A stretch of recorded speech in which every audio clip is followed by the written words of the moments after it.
cannot hear you, Christiana. I don't know if you're speaking.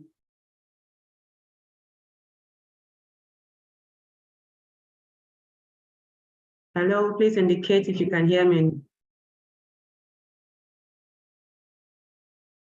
Yes. Okay. All right, good morning, everybody. My name is Christiana. I'm the Human Capital and Community Development Officer of Grand Africa Initiative. I think Ella is in the room. Ella, if you're here, kindly indicate.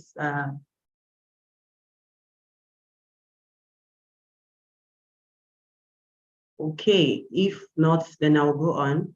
All right, so throughout the course of this summit, please type your question in the chat comment section. Just look around your screen. You will see the chat icon, which I know we already know where it is already. So indicate your question with a Q so we'll know it's a question. So ensure your question is attended to. Kindly make sure you indicate with a Q.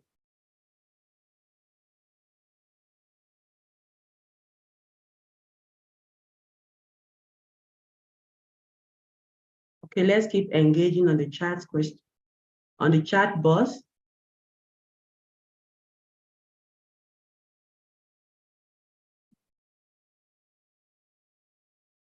Good morning, Your Excellencies, distinguished ladies and gentlemen. You are very special welcomes again, Youth Summit 2023, organized by Grand Africa Initiative Gain.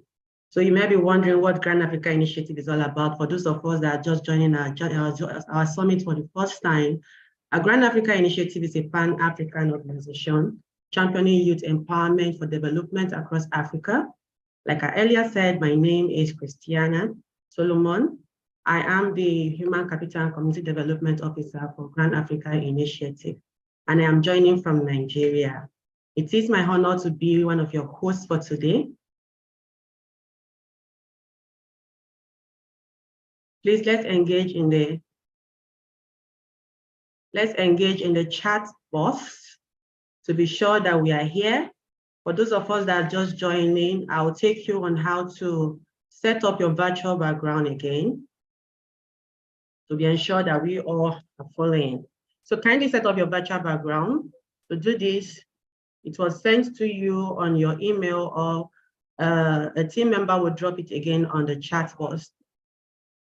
Otherwise, just look at the chat box to get it if you can't find it on your email. So once you download it and then you set it up, if you are joining with a laptop, click on the small arrow near your start or stop video icon on the lower left of your screen. Click on the choose virtual background and uncheck the box. Okay, so I have a green screen. If you're following, please say yes.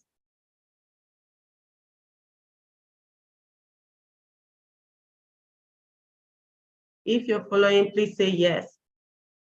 Okay, good. So once you download it, I'll go over again for those people that are not following. If you are joining with your laptop, click on the small arrow near your start stop video icon on the lower left of your screen. Click on choose virtual background and uncheck the box. I have a green screen. Then click on the small plus sign on the right, add image, upload the virtual background you just downloaded. Then you have it. You need the table light to be, so your face can show clearer. And if you are joining with your phone, tap on your screen, the three small dot settings, the virtual background, and then choose the picture you just downloaded. And for those whose phone does not support the setting of virtual background, just make your background blur.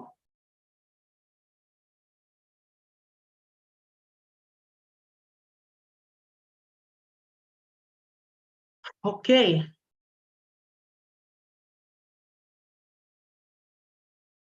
So we already know how to ask questions. You use the chat box to ask your question. So I especially welcome our keynote speaker for today, our very distinguished guest speakers and panelists and moderators from all around the world, young Africans, and you all eminent ladies and gentlemen joining us from today from different parts of the world. The GAIN Youth Summit 2023 will focus on the theme Unlocking Africa's Digital Future, Youth Entrepreneurship and the Nurtures Innovation. Okay, I can see that. Okay, just keep typing on the chat box to show where you are joining from as you also try to engage. Okay. It is my pleasure to recognize the presence of some dignitaries in our midst. I will continue to acknowledge your presence as we go on.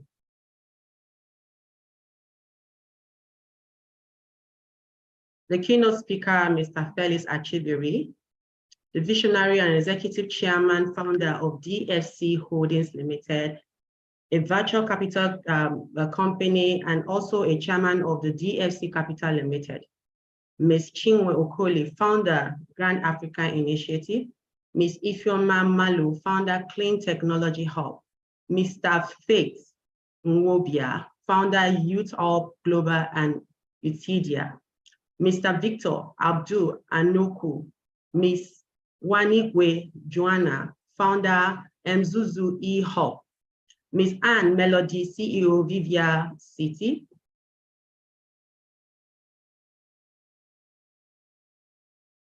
Ms. Isiato Bokun, President of the Oxford University of Africa Society. Ms. Tekla Mutual, founding President of Emerging Mining Association of Namibia. The distinguished board members of Grand Africa Initiative, the global team members, regional coordinators, country representatives, chapter leaders, campus ambassadors, and volunteers of Grand Africa Initiative, the amazing young youth of Africa joining from all around the world, ladies and gentlemen of the press. So now we'll move over to the first step of today, which is going to be a welcome address from Ms. Janet Oladipo, an outreach and event lead at Grand African Initiative. Very distinguished ladies and gentlemen, it is now time for the opening session of Grand Africa Initiative for our summit for 2023. Janet, the mic is yours. We can't hear you. Please welcome her as you type on the chat box. We can't hear you, Janet. All right, can you hear me now? Yes, we can. Thank you. All right, thank you so much, Christiana. It's an honor to read the opening and welcoming speech for today. All right, protocols. The protocols for this event, the keynote speaker, Mr. Felix Achibiri, the visionary and executive chairman and founder, DFC Holdings Limited. Ms. Chinwe Okoli, the founder, GAIN. Ms. Ifeoma Malo, the founder, Clean Technology Hub. Mr. Faith Nwobia, the founder, Youth Global and Utidia. Mr. Victor Abdul Ainoko, Ms. Wangui Joanna, founder, Mzuzu E-Hub. Ms. Anne Melody, CEO, Viva City. Ms. Isato Bokun, President of the Oxford University of Africa Society. Ms. Tekia Meturo, founding President of Emerging Mining Association of Namibia. The distinguished board of members of Grand Africa Initiative, GAIN. The global team members, regional coordinators, country representatives, chapter leaders, campus ambassadors, and volunteers of Grand Africa Initiative. The amazing youth of Africa joining around the world, ladies and gentlemen of the press. I am delighted to extend to you a heartfelt welcome from Grand Africa Initiative GAIN at GAIN Youth Summit 2023. This marks the 4th edition of the annual GAIN Youth Summit. Today, we are gathered to explore a theme of utmost importance: unlocking Africa's digital future, youth entrepreneurship at the nexus of innovation. This year's summit theme is not only timely, but transformative. It encapsulates the promise, the hope, and the boundless potential of African youth in the digital age. In a world that's becoming increasingly interconnected, digital innovation's power is unmatched, and our youth are at the forefront of this transformative journey. Africa's digital landscape is evolving rapidly, and the youth hold a pivotal role in driving innovation, creating opportunities, and shaping the continent's future. Our rich diversity, cultures, and resources are unparalleled. However, we find ourselves at a pivotal juncture where our collective decisions and actions will mold the future of this vibrant continent. In this context, it is imperative to harness the power of the technology and innovation with the dynamic force of youth entrepreneurship leading the way. The Gain Youth Summit 2023 is more than an event, yeah? It is a platform for dialogue, an incubator of ideas, a catalyst of transformation, and a testament of the power of youth. In this digital age, we stand on the precept of an era filled with innovation and unprecedented growth. The digital landscape is brimming with opportunities, and it's creative thinking and entrepreneurial spirit of our youth that will chart the course towards a more inclusive and prosperous Africa. Their brilliant ideas and unwavering determination will shape the digital future of this remarkable continent. Throughout the summits, we will immerse ourselves in a tapestry of ideas and discussions. Our distinguished keynote speakers, and panelists will lead us through the exciting possibilities. Through discussions and networking opportunities, we will equip ourselves with the tools and knowledge needed to unlock Africa's digital future. We'll explore the critical topics such as building ecosystem for success, impact of entrepreneurship, support of the youth, inclusivity and diversity in Africa, in youth entrepreneurship for Africa's digital future, all within the unique context of Africa challenges and opportunities. The Gain Youth Summit is more than a platform for learning and networking. Yeah, it is an annual convergence of policymakers, diplomats, public and private sector leaders, development institutions, civil society groups, and youths from across the continent and the diaspora. It focuses on developing entrepreneurship innovation, professional and employability skills in young Africans to address issues of youth unemployment and conflict on the continent. Over the past 3 years, I'm delighted to say this, that over the past 3 years, the Gain Youth Summit has significantly contributed to the shaping policies, program, and deepening the discourse around strategies to unleash the economical potential of young Africans and build sustainable prosperity on the continent.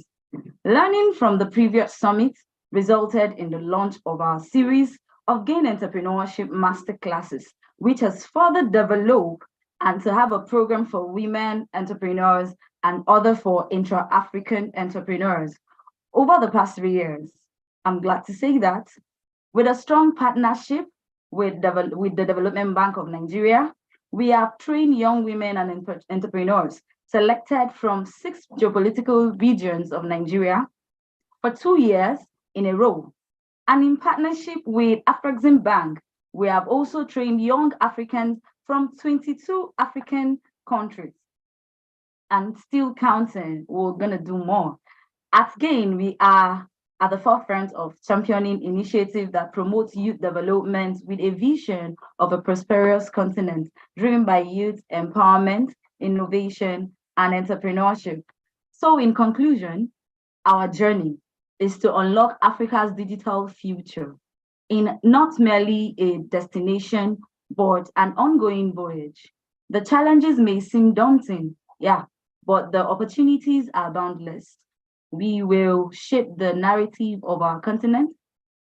So let us rise to the course, for in our hands we hold the keys to unlocking a brighter and a more prosperous Africa. With great enthusiasm and high hope, I officially welcome you to GAIN Youth Summit 2023. Let me see the clap in the chat box. So thank you for being a part of the transformative experience, and may this summit to the catalyst be the catalyst for a future where Africans youth stand at the nexus of innovation, unlocking the limitless potential of our beloved continent. Once again, welcome. I welcome you all. Thank you. Over to you, Christiana. Thank you so much. Thank you so much. Thank you very much for that deep and thought-provoking welcome address.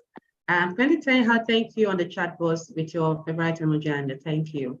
Okay, so moving forward now, without wasting more time, I'm going to welcome our keynote speaker, Mr. Felix Achibiri, the Executive Chairman of DFC Holdings Limited, and also the Chairman of DFC Capital Limited. So the team was going to talking about is going to setting the stage for Africa's digital future and the role of youth entrepreneurship.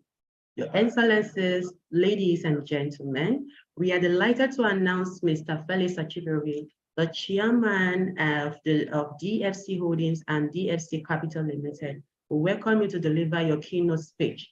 Before I hand over the mic to you, I'd like to say one or two things about Mr. Felix Achibiri. He's an alumnus of Harvard Business School, USA, and University of Port Harcourt, an astute entrepreneur and businessman with broad experience spanning leading companies in several sectors of Nigerian economy. His extensive corporate experience comes with proven achievements in oil and gas engineering and construction, telecommunications, financial services, agribusiness, mobile money operations, digital biometrics, inclusive real estate and business background in national, international, and multicultural environments. Mr. Achibiri is the visionary and executive chairman, founder of DFC Holdings Limited, a virtual capital company, and also a chairman of DFC Capital Limited, a private equity investment advisory company. He co-founded and sits on the board of several companies, among them DTH Africa, a technology accelerator, startup incubator, and technology-focused venture capital company with a strategic initiative to accelerate the pace of technology development in Africa, Genesis Energy Holdings Limited, a full-service energy solution company providing power generation, transmission, and distribution service in Africa states with a motto, lighting up Africa, one community at a time. GEL in Utility Limited, Fortis Mobile Money Limited, African Green Project Limited, which is also known as AfriGreen, Black Coin Capital as advisory board member, MEMES Ecosystem Limited, and many others. He is widely traveled and has attended several international professional courses, exhibitions, and workshops. He has also generated several awards in different fields and sectors of Nigeria and Africa economic, which include Century International Quality, ERA Award, Gold category by Business Initiative Directors in 2015, Geneva, Switzerland. He was the former chairman of Fortis Microfinance Bank. Mr. Achibiri is a member of several institutes and professional bodies such as Fellow Chartered Institute of Public Resources Management and Politics, Ghana, Member Society for Corporate Governance, Nigeria Member Board of Trustees, Institute of Professional Industrialists and Management Development, Nigeria, Member Institute of Directors of Nigeria, Associate Member Nigeria Society of Engineers, Fellow Public Administration and Management Development Institute, Fellow Institute of Credit Administration, and so many others.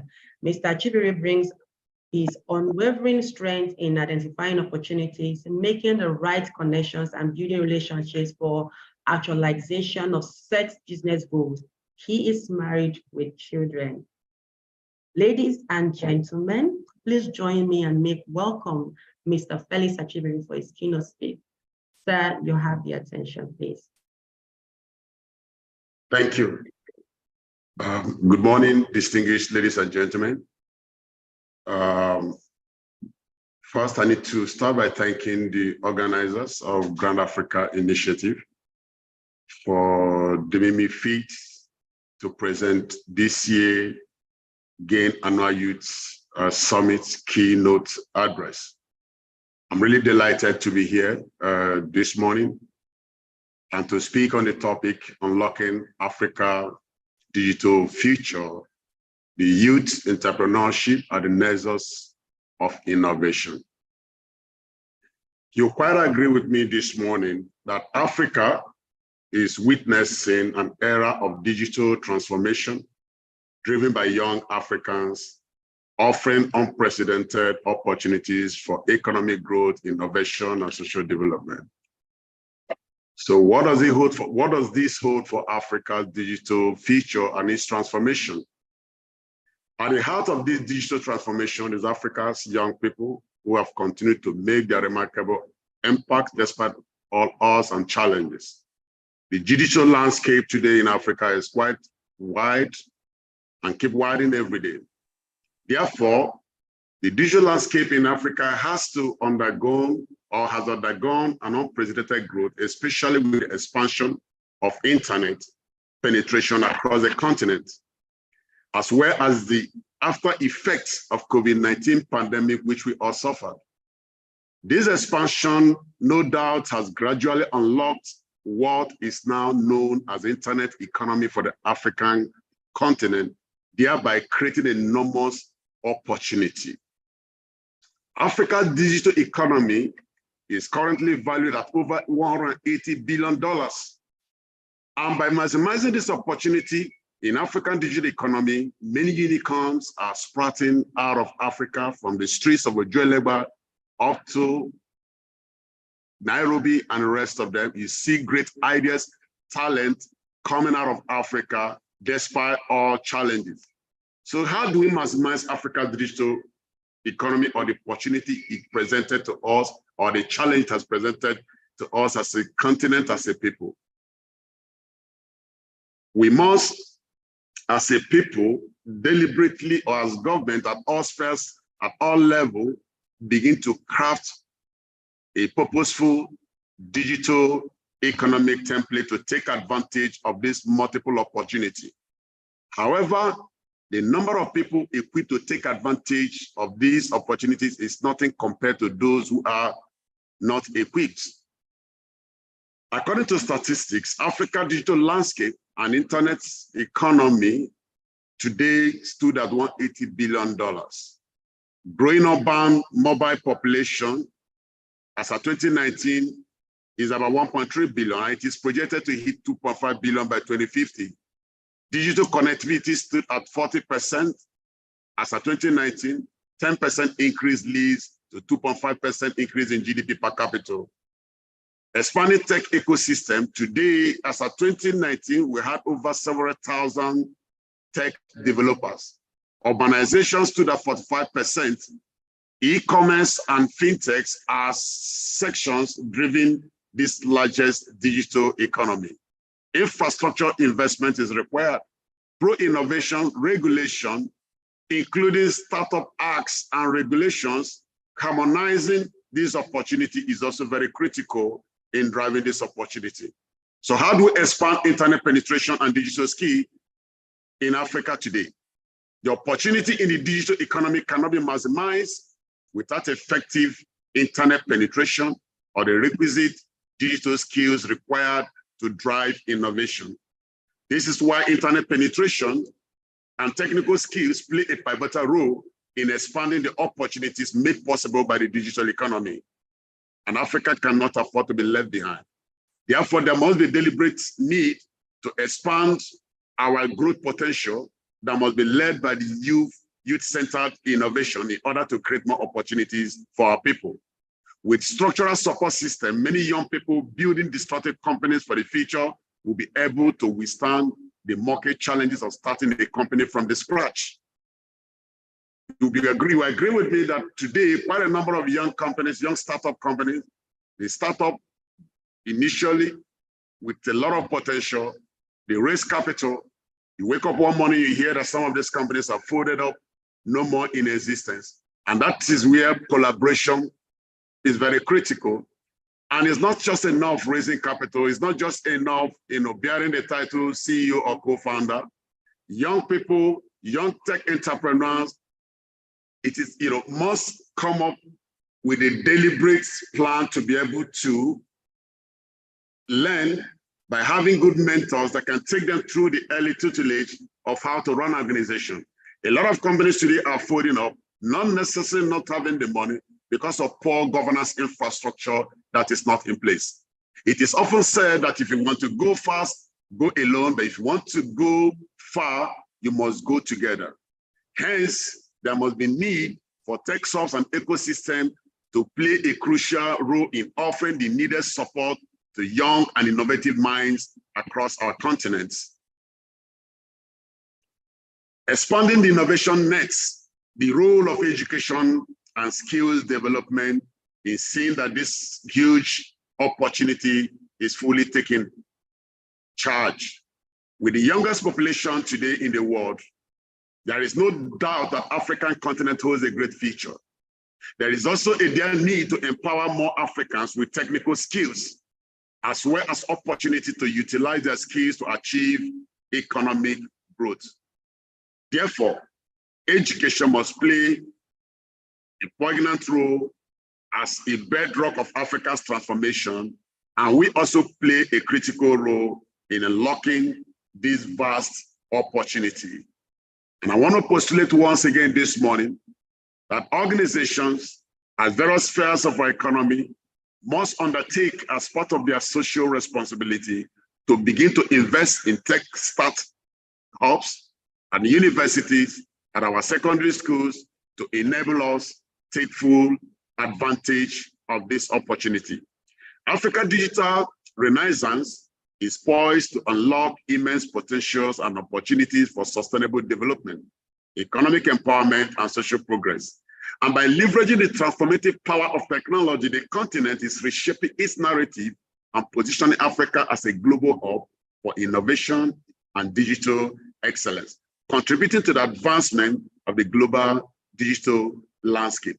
And we must also remember as Africans that no one else is capable of helping us as Africans beyond our capability to begin to take advantage of our God-given talent and also make sure that the government at all levels begin to institute and craft digital economic template to drive this multiplicity of God-given talent that abounds in this continent. And to this extent, we'll be able to create a digital future that we all will be proud of. Thank you, distinguished ladies and gentlemen. And God bless you. Thank you so much, sir. Thank you so much for that insightful speech. Ladies and gentlemen, please type a thank you message on the chat box. Let's engage. For those that are just joining us, please set up your virtual background and also indicate where you're joining from. Let me see your emoji, your favorite emoji on the chat box, please.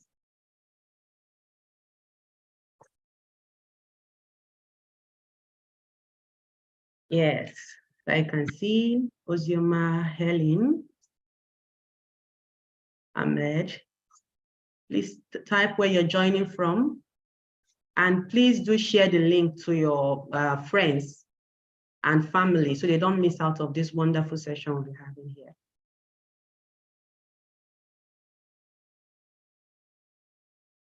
I can see Deborah, yeah, Jerry, Francisca. Let's engage with your favorite emoji on the chat box. Yeah, thank you.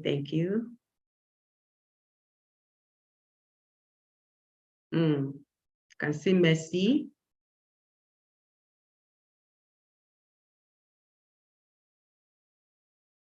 You can see Victor. Yes, let's engage, keep engaging. Let us know where you are joining from.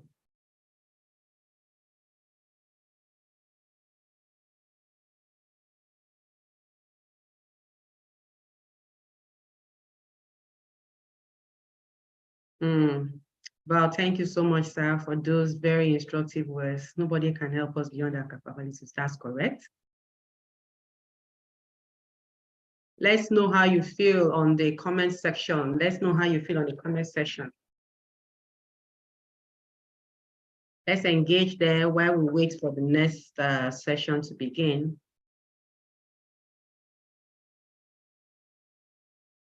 Elizabeth from Ghana, you're welcome. Happy to have you here.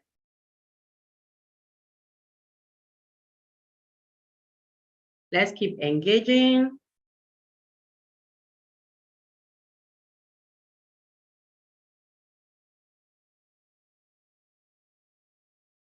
From Uganda, Mercy. Ozioma joining from Nigeria. It's nice to have you here.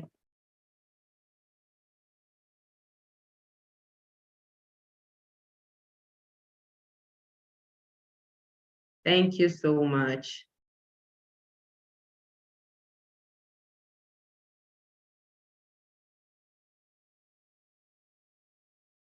Let's keep engaging. Let us know how you feel.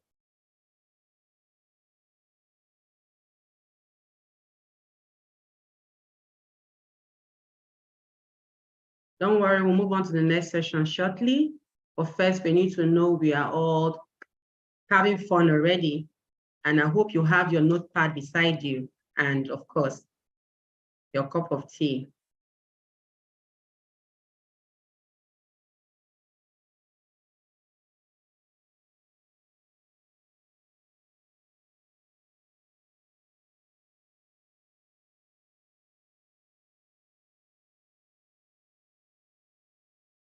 Okay.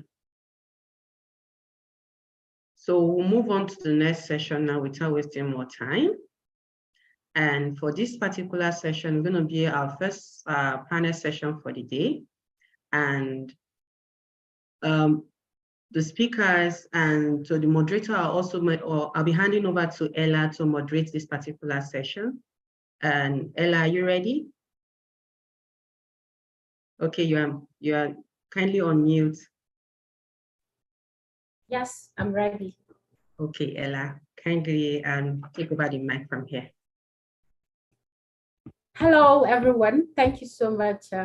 Thank you so much for your participation. Thank you so much to our keynote speaker for that wonderful session. So quickly, we will be going into the panel session. So the topic for our panel session is building ecosystem for success, nurturing youth entrepreneurship in Africa's tech landscape. So on this panel session, we will be having amazing speakers. Amongst them are Ms. Ifeoma Malo. She is the founder of Clean Technology Hub. And we have Faith Warbia, founder, Youth Up Global Utidia. Youth Global and Utidia. Also, we have Victor Abdul Oinoko, consultant and productivity research officer.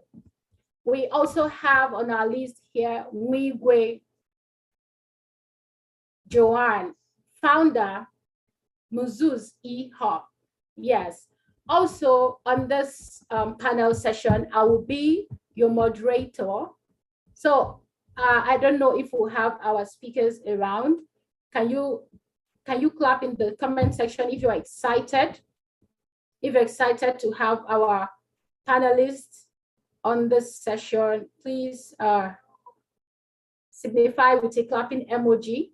Yes, we are going to be discussing on building ecosystem for success, nurturing the youth entrepreneurship in Africa's tech landscape.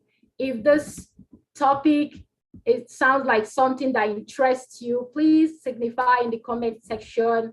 Let us know how excited you are to receive our speakers, because we're about to have the baptism of the mind. Yes, the ecosystem success, how to nurture youth entrepreneurship in African tech landscape. Thank you so much. I see Helen, I see Sani, I see Jerry. Oh, great. Adeyemo, interesting. Awesome, awesome. Okay. We'll be having our speakers on board now. Okay.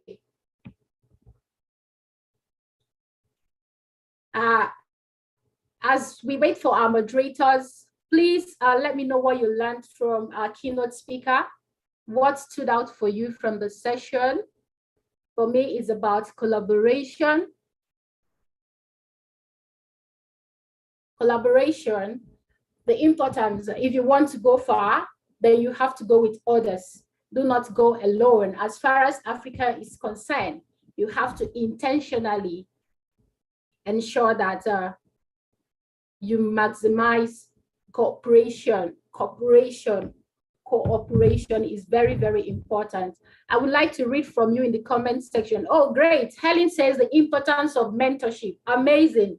Helen must have been listening really well. So if any other things stood out for you, can you also signify in the comment section? So we will also know what stood out for you in the session as we wait for our panelists. This is going to be a game changer for most of us, yes. Okay, Deborah said, if you want to go fast, go alone. If you want to go far, go with people. Awesome, I love that. The importance of teamwork from Sunny and spirits, okay.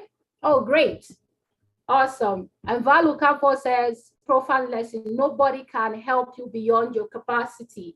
Amazing, I love this. Let's keep it coming. Okay. All right.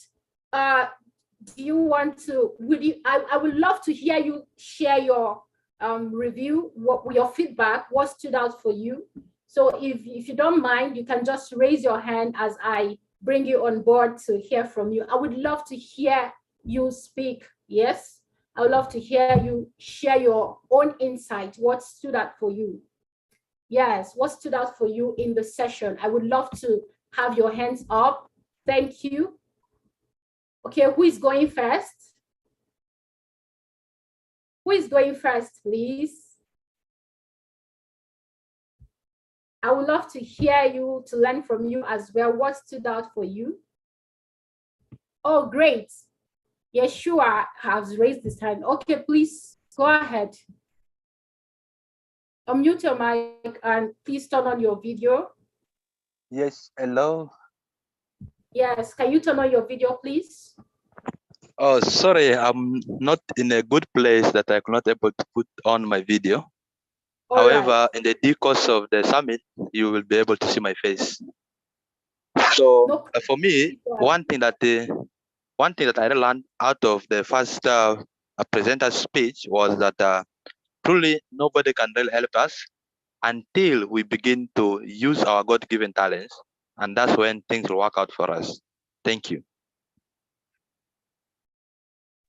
Awesome. That's a beautiful feedback from you, Uriah.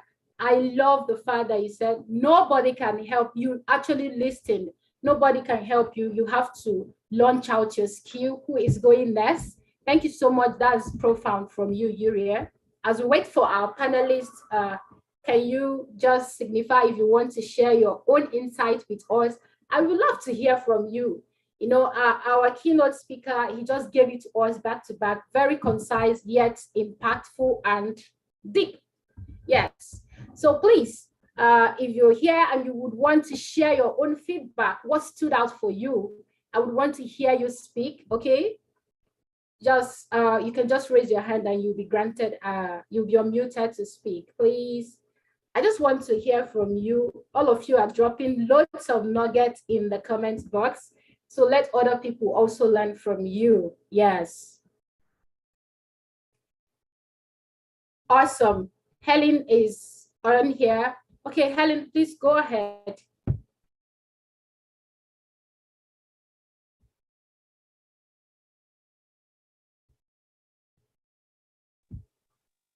All right, Helen, you can speak now. Please go ahead. Hi, good morning. Hope you can hear me well. Hi, Helen, welcome. Yeah. Okay, thank you very much for this opportunity. I'm Helen Johnny from Lagos State, Nigeria. And I would like to share what stood out for me from the keynote speaker. I got to the fact that mentors are very important in our journey. And so for us to make it very fast, we need to work with someone who has gone ahead of us. So that is what stood out for me. Thank you very much. Amazing. That is impressive. Thank you so much, Helen. Helen said she took out from the keynote session that if you want to go fast, you should give yourself to mentorship and learn from those who have gone ahead of you. That's really, really insightful. Thank you so much, Helen. Does any other person have something to tell us? What did you take out from the session? Thank you so much, Helen. Please share, show our keynote that you actually paid attention, okay? If you paid attention and you truly, truly jot down something, do well to signify. We want to hear you. Oh, great. Sani Kosarachi is here. Okay, you can go ahead and speak, Sani Kosarachi. Okay, are you there?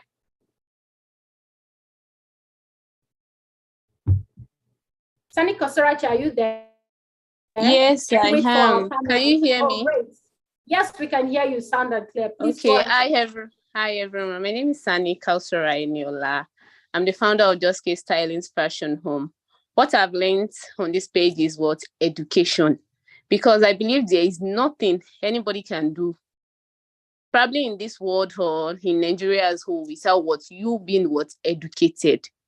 Like when you see you want to do something and then you don't have knowledge about it, you seek mentorship. Thank you. That's all.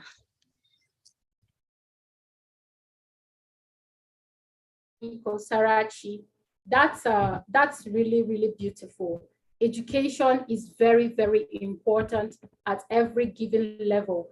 I love how you shared it. It showed that you actually paid attention while the session is ongoing, because we can't do without education, of course. Education at every level. It doesn't have to be the formal education, but we also have to leverage the education at every level, learning from other entrepreneurs and all of that. Thank you so much, Kosarachi, for that insightful feedback. Does any other person want to go, please?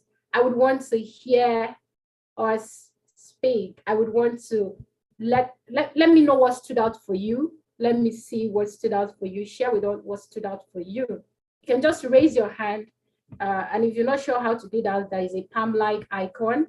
If you just raise your hand, we're going to pick you from there so you can go ahead and speak. So that's how to actually raise your hand on the Zoom.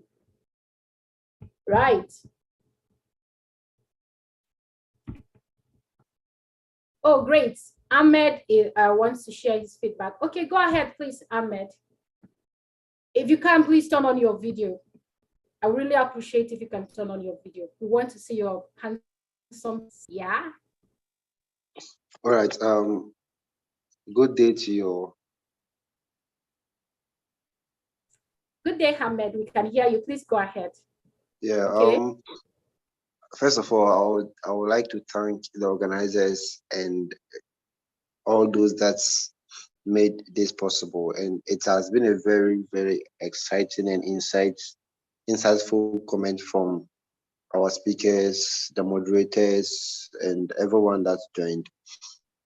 What I would just say is that as youth, it is important that we get more of these mentorships. It is important that we get entrepreneurial mindset, and it's also important that we get digital skills that will help develop ourselves. It is much needed that when we leave our comfort zone, there are basically some things that we need to have in ourselves. First, that is mentorship. Second, that is our personal development. And I am much grateful for this event. And I hope to learn more, and I also hope to get more experience and connect with my colleagues here. Thank you very much for the opportunity. Wow, that's amazing. Thank you so much, Gabriel.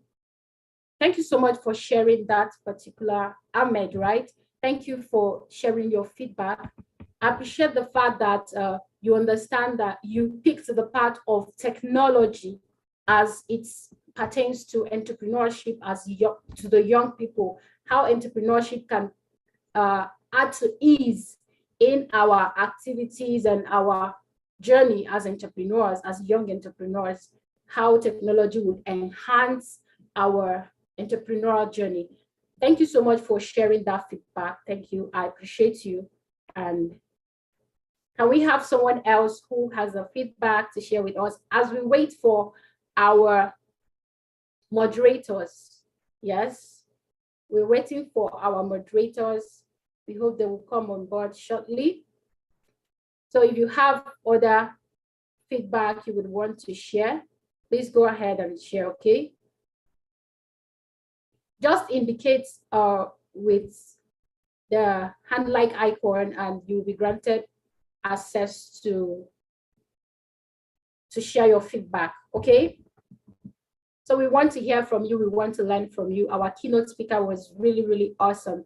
And if you paid attention, the easiest way to confirm that you truly, truly paid attention is to share a feedback. And one thing about feedback is that once you share it, you will never forget it.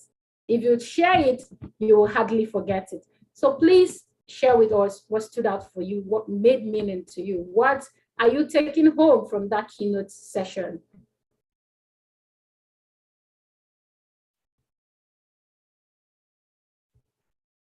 All right. So if we don't have more people who want to share their feedback, can you tell me who you've connected with in the comment section? Who have you connected with? We also look forward to your feedback. We know that some people are really getting ready. The ladies among us are trying to wear their wigs, is allowed. So put on your wigs and please come on board and share your feedback with us, okay? We would really love to hear from you and also learn from you. So who have you connected with?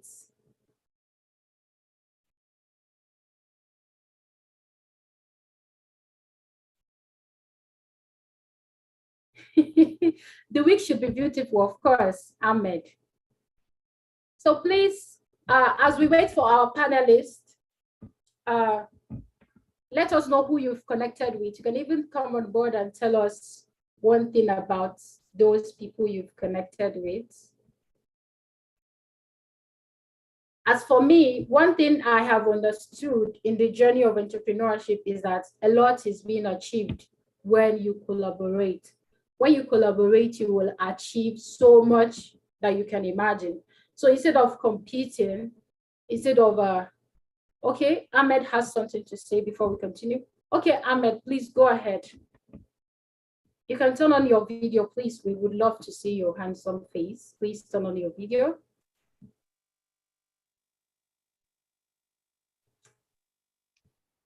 Okay. It's okay, you can go ahead and speak, please.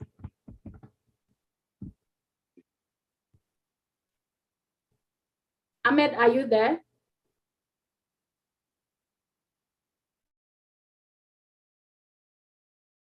So while we wait for Ahmed and to hear from him, I love the networking aspect, is very, very important.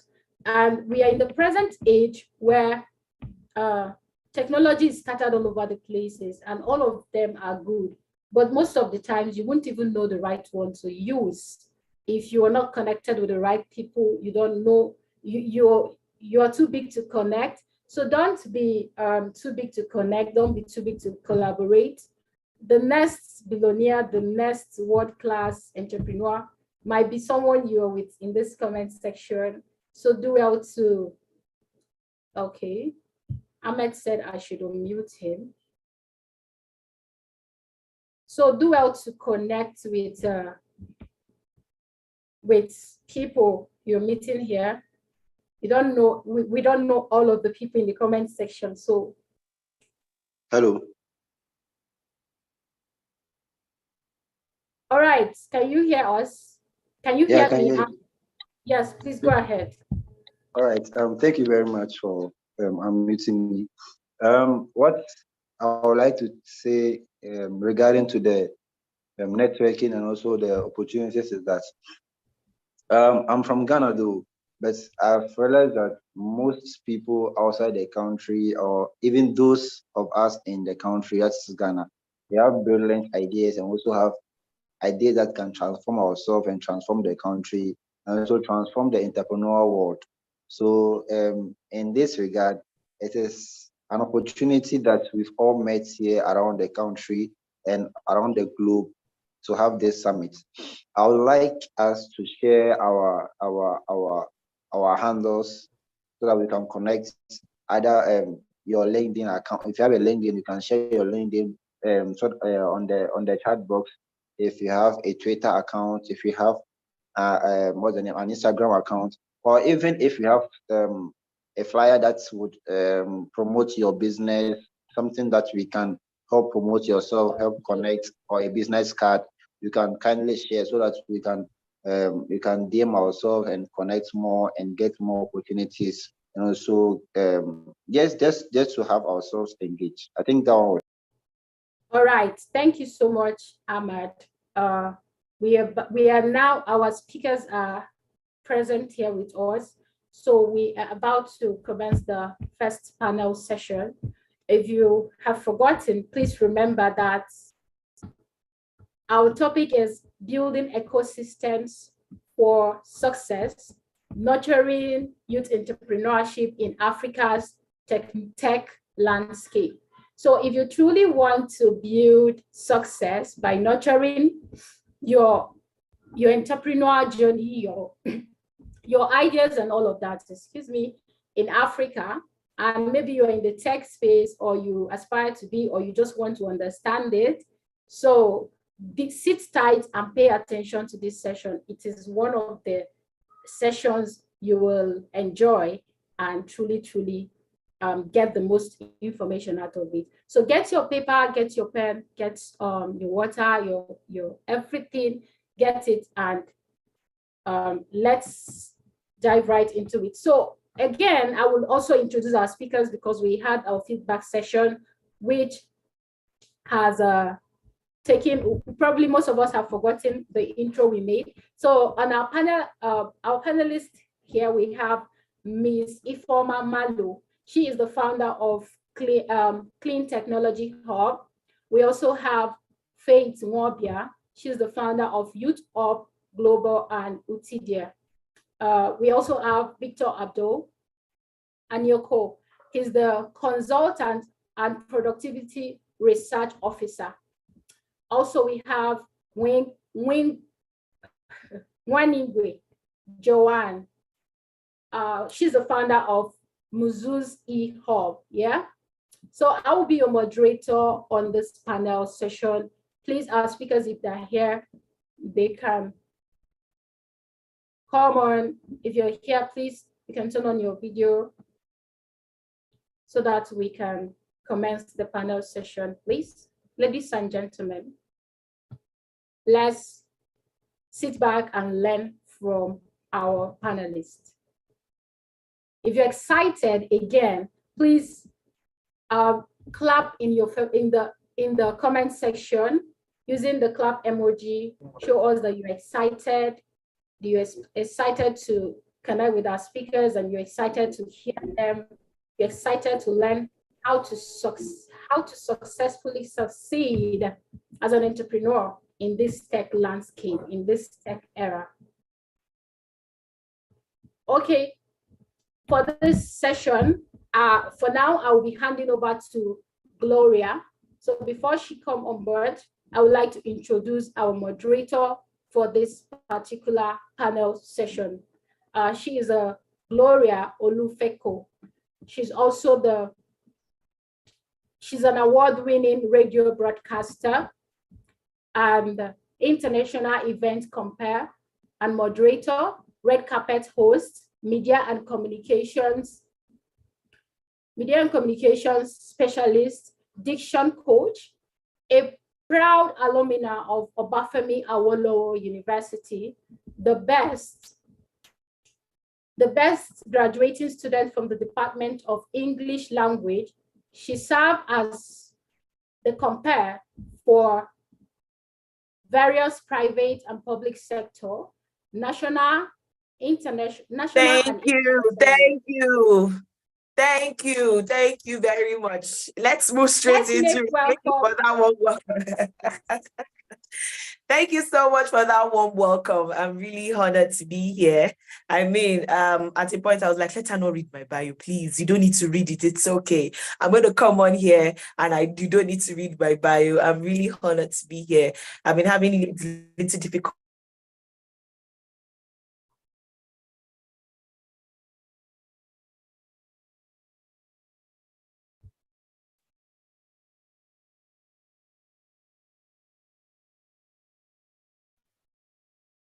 Okay. We're really excited that you've joined us here today. As she has rightly introduced me earlier, my name is Gloria Olufeko. That's my name.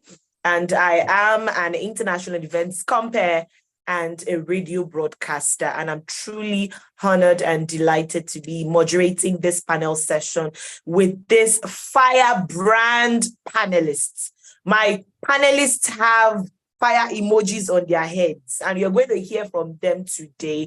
It's going to be nothing short of excitement, learning, and fun. As our topic for discussion once again is building ecosystems for success, nurturing youth entrepreneurship in Africa's tech landscape. That's our topic for today. And when I got the brief to moderate this panel session, I said to myself that, what does this theme mean? What does it mean? And building ecosystems for success, nurturing youth entrepreneurship in Africa's tech landscapes, it suggests the concept of creating a supportive environment or infrastructure for young entrepreneurs in Africa's technology industry. It implies fostering and encouraging the growth and development of young entrepreneurs in this specific field. And that's what we're going to be diving into. The kind of questions that I will be asking my panelists are questions that will answer, those questions that you have on your mind. So let's not waste any more time. Can I have my panelists on the screen, please, so that we can have the conversation? Dr. Faith, please help me put up Dr. Faith, help me put up Ifoma, help me put up Victor, and help me put up Johanna Kambuzi, please. Can we have them up on the screens so that I can have a little chat with them, and then we can move on already. Ozium, I see you. Chimda, I see you. Mahmad, welcome. Jerry, welcome. Welcome. Victor and Noko, welcome. Okay, yes, please. Can we please unmute my panelists so that we can have a robust conversation this morning?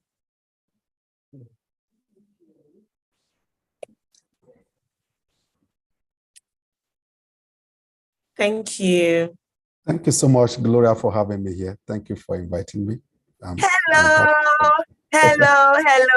Welcome. You're welcome. Thank you so much. Very nice to meet you. Thank you so much. Thank you. You're welcome. Can we have our other panelists? Hi, Victor. I'm so happy to see you. Good to see you too. Let's have our other panelists so that we can have a robust conversation, and then we can move on, because quite a number of people are really excited to hear everything that we have to discuss as regards this all-important topic that we're looking at today. Very important one, if you ask me. Yeah, so let's just wait for them. Let's wait for them to ask. My name is Ifoma Malo. Hello, Ifoma. So good to meet you, ma'am. You're welcome. Trust you're doing well today. Yes, thank you. Okay. All right. Let's have other panelists up on the screens, please, so that we can just move on from there.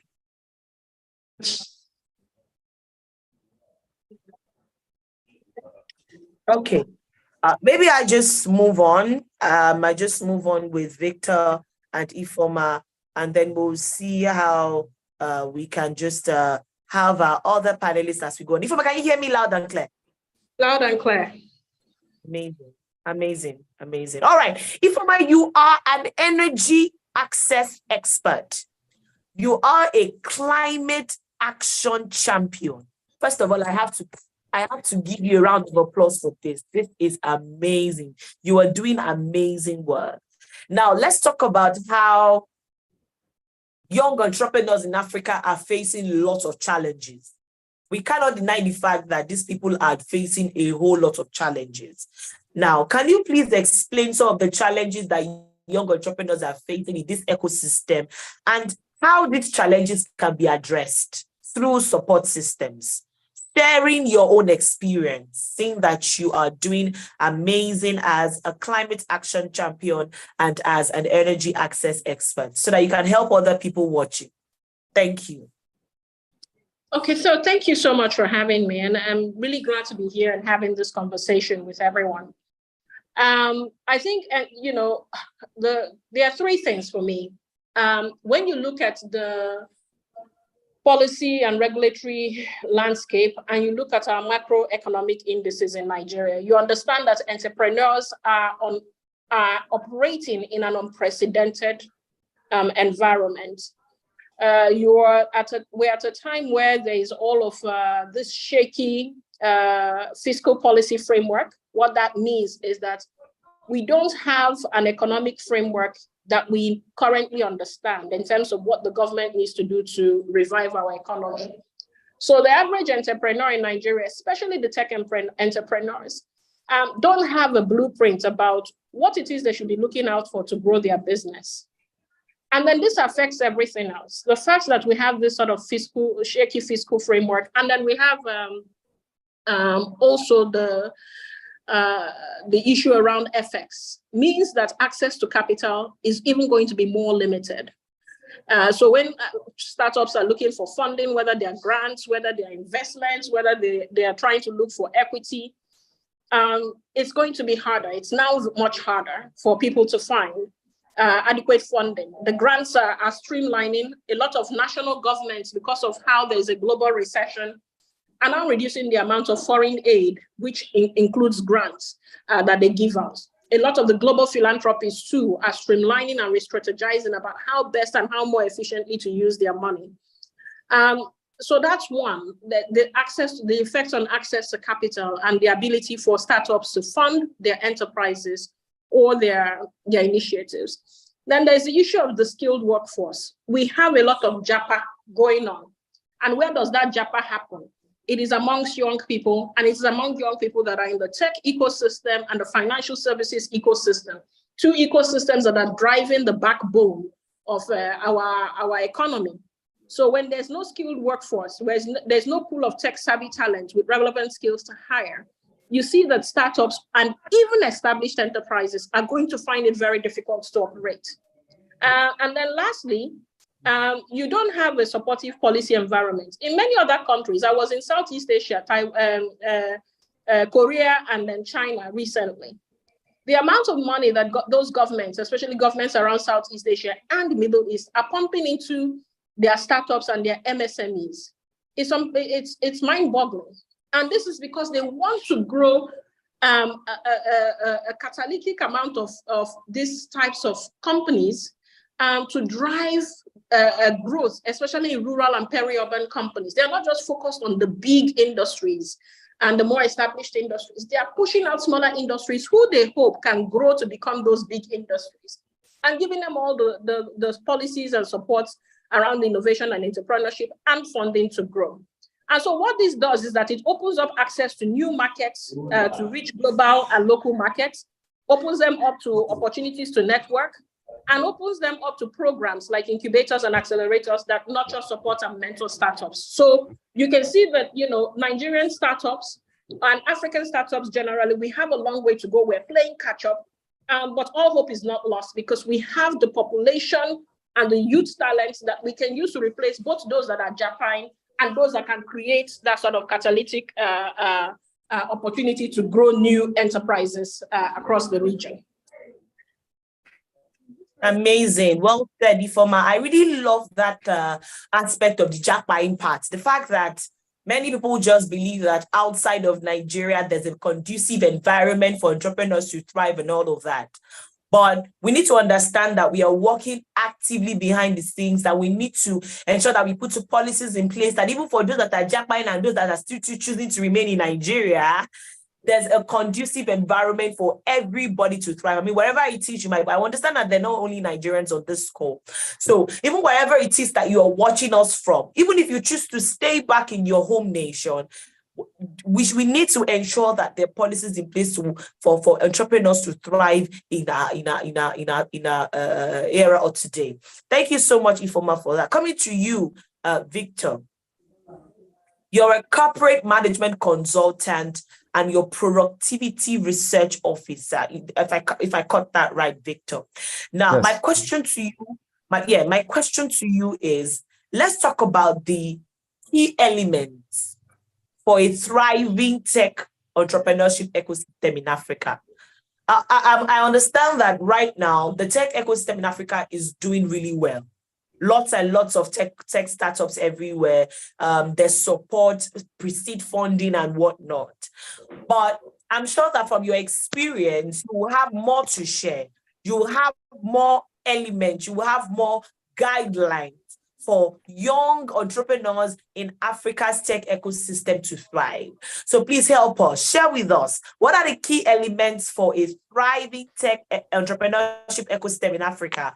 And not just listing these elements, how can these elements help? How can they be fostered? And how can they be sustained? Please share with us. Thank you.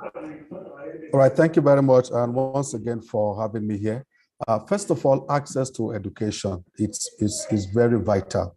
Quality education, especially in the area of STEM fields, is essential to grow these tech talents, and it's very critical. So education is very important, especially in the area of STEM fields, which is something that Africa should pay more attention to, as it were. Secondly is access to capital.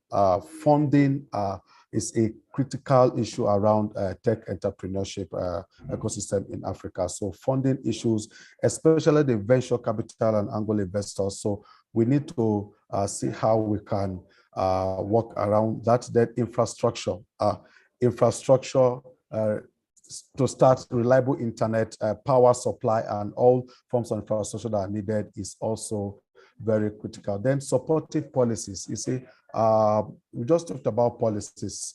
I work closely with the Japan Productivity Center, and the policies for their SMEs in Japan, it's exceptional. They are very deliberate in making sure they grow faster. We've talked about that of Asia already. Japan is just an example. So our policies are not really strong enough to drive the tech entrepreneurship ecosystem, which is something that government should continuously look at. Also, there's what I call incubators and accelerators of tech talents, which are organizations.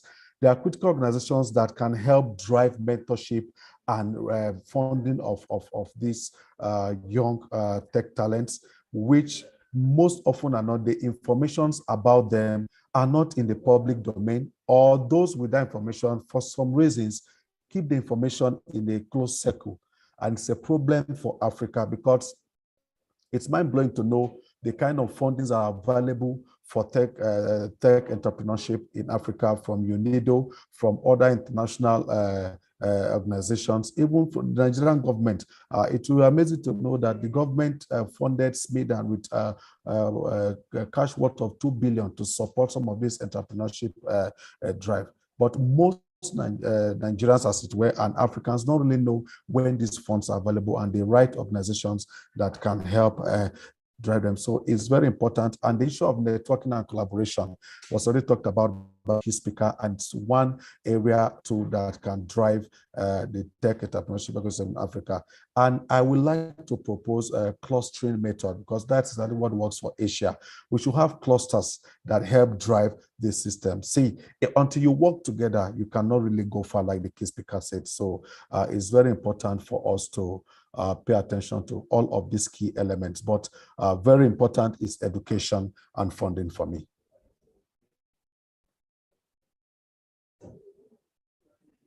I mean, I love the part of education, policy, because it's very important.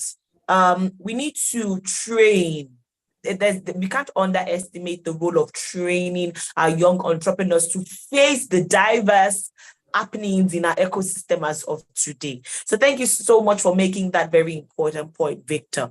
Now, coming to you, Dr. Faith, I see here that you assist fresh graduates and professionals who are transitioning to make the right choices in choosing their career path. That's one thing you do. So you offer more like mentorship. If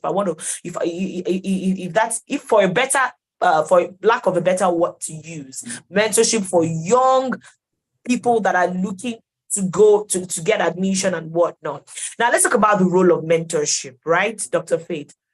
Successful mentorship can be a game changer.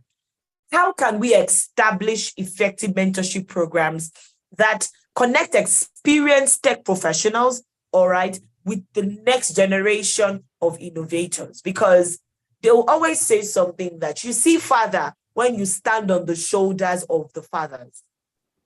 There are people that have a track record. In the tech ecosystem of today, they have a track record. They've seen, they came, they saw, and they conquered. How can we connect these people that have stood the test of time to young entrepreneurs and new generation of innovators? How can we do that connection? Dr. Faith, this question is for you. I don't know, my understanding is on the call.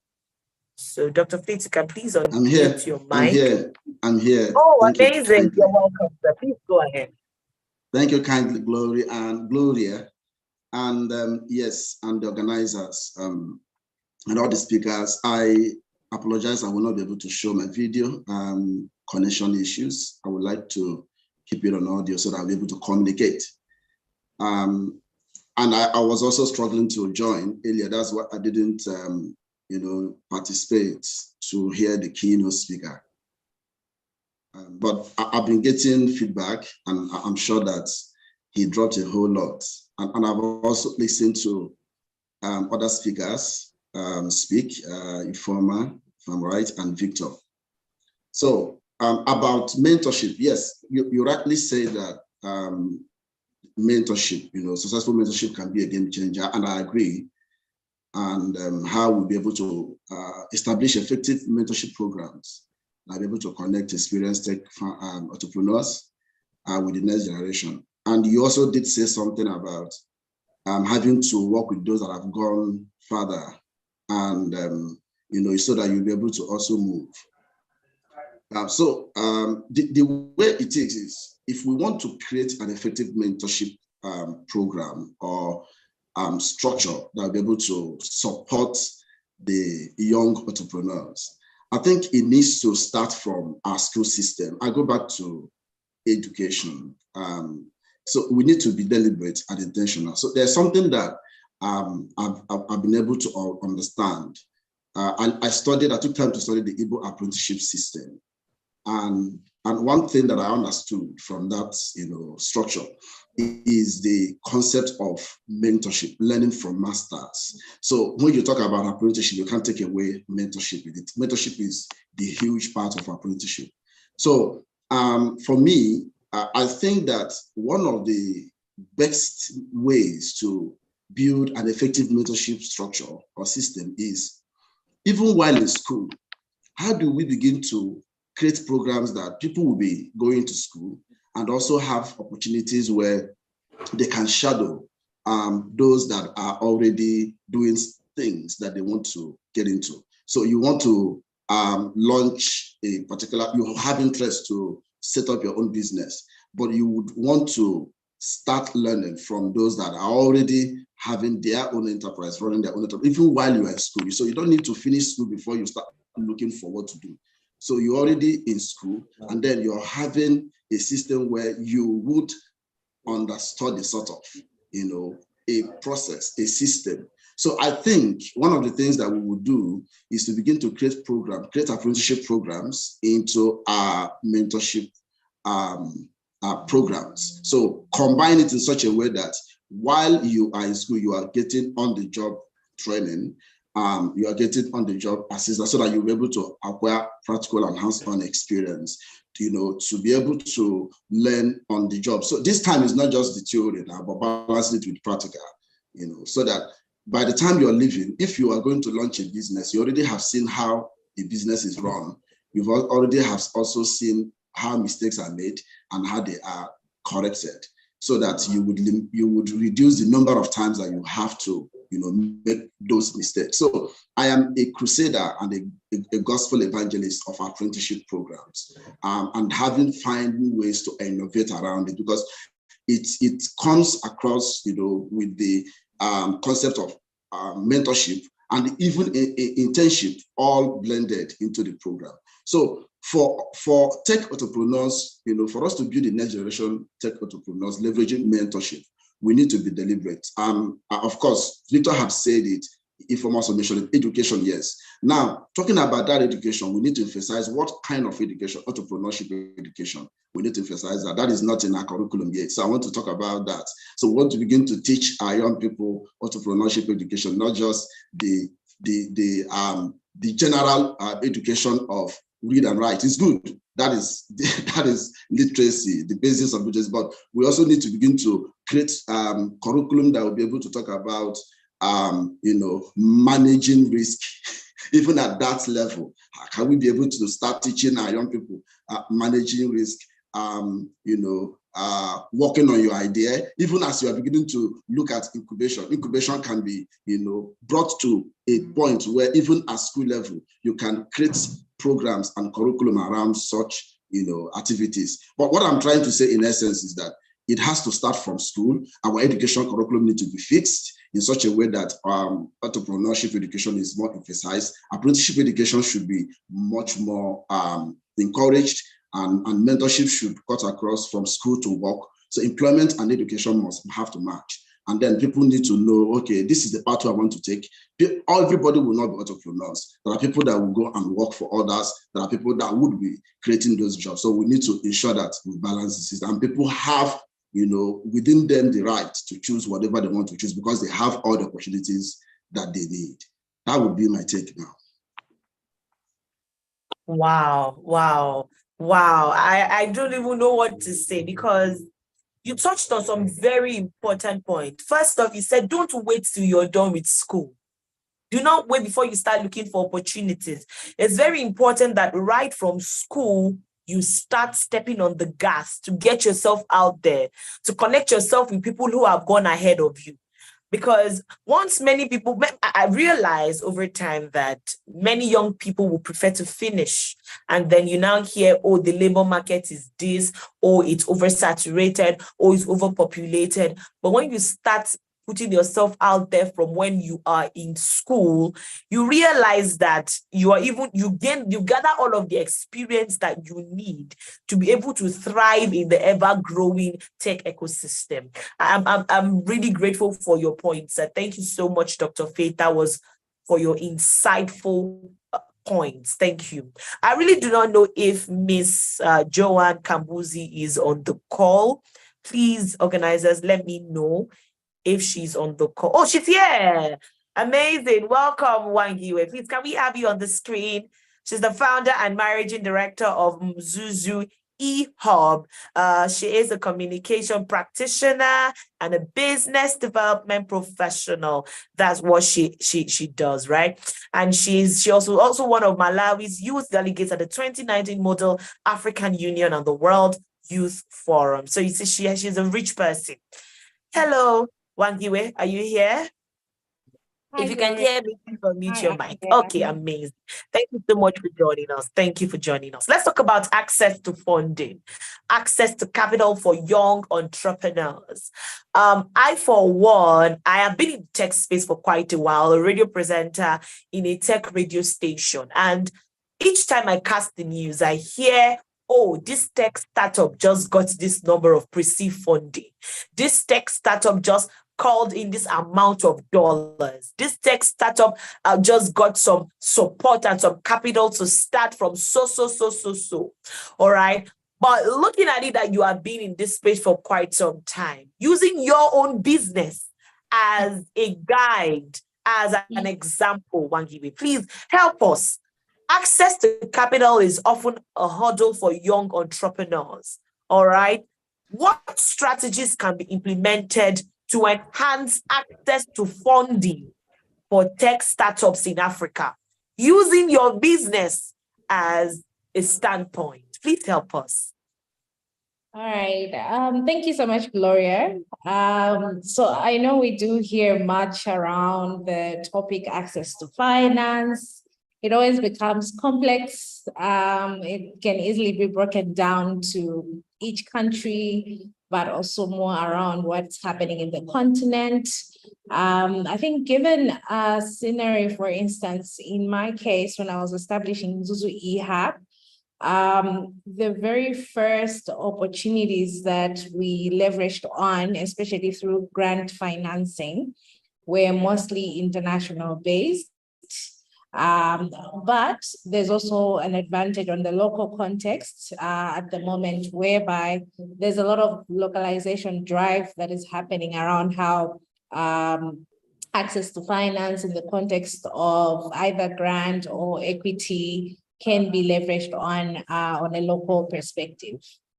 But I think one of the most insightful experience I ever had to incur has been the aspect of making sure that the business itself is actually investment ready. So that's one of the most difficult experiences I think most entrepreneurs have to go through. The very first being whether you accept that you are not ready or that you actually are on your way to becoming ready for any type of investment financing that you can actually leverage on, whether it's a grant, equity, or a loan. All of those require you to respond to a certain type of question or answer at the end of the day. So I think one of the key things I can share around that is it's very important to make sure that your business is well registered. If you're registering a business which actually requires you to actually have a board, make sure your governance structure is very okay, because all of those investment firms will basically be looking in those aspects. If you also have to be tax compliance, you also have to demonstrate that you already registered for that. So registration, certification, articles of incorporation are very, very crucial. You will not easily get access to finance if you are not compliant on a governance perspective. And then on another note, back to the business, you also have to make sure you have a business plan that has actually been reviewed countless times, actually even better by experts who have given you adequate feedback on both the business itself, the model you're incorporating, as well as the financial modeling aspect, whereby you have to give a highlight on your financial projections, how you're getting traction as a business, and make sure that there's really a business that's making money. Otherwise, it becomes difficult for most people to make a decision around financing your business if that's not also adequate enough. So it's still a journey. You're not going to get it right in one day or in 1 week. But as you start the business, make sure that you learn how to improve the business. You learn how to adjust certain aspects that will actually position you to actually access investment opportunities that are coming in on a day-to-day basis within Africa. And on another note, I think the other panelists highlighted the importance of being affiliated with incubators. We do run Zuzu eHub as an incubator. Part of it has that component where we have a business incubation component.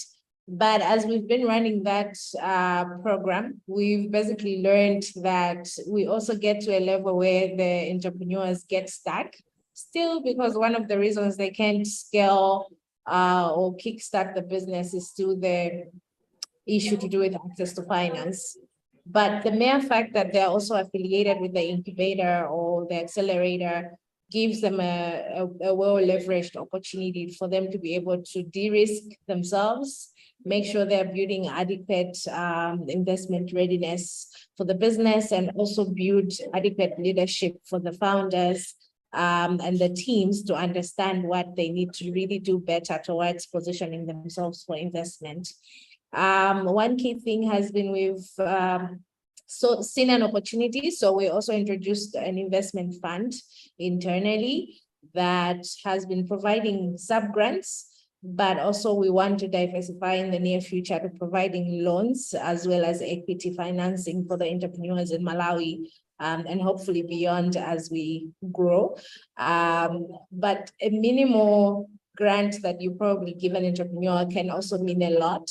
And that's something that probably any other incubator or accelerator program also has to think through and make sure that each and every program we maybe are introducing still links our entrepreneurial community to be able to access investment opportunities from several investors.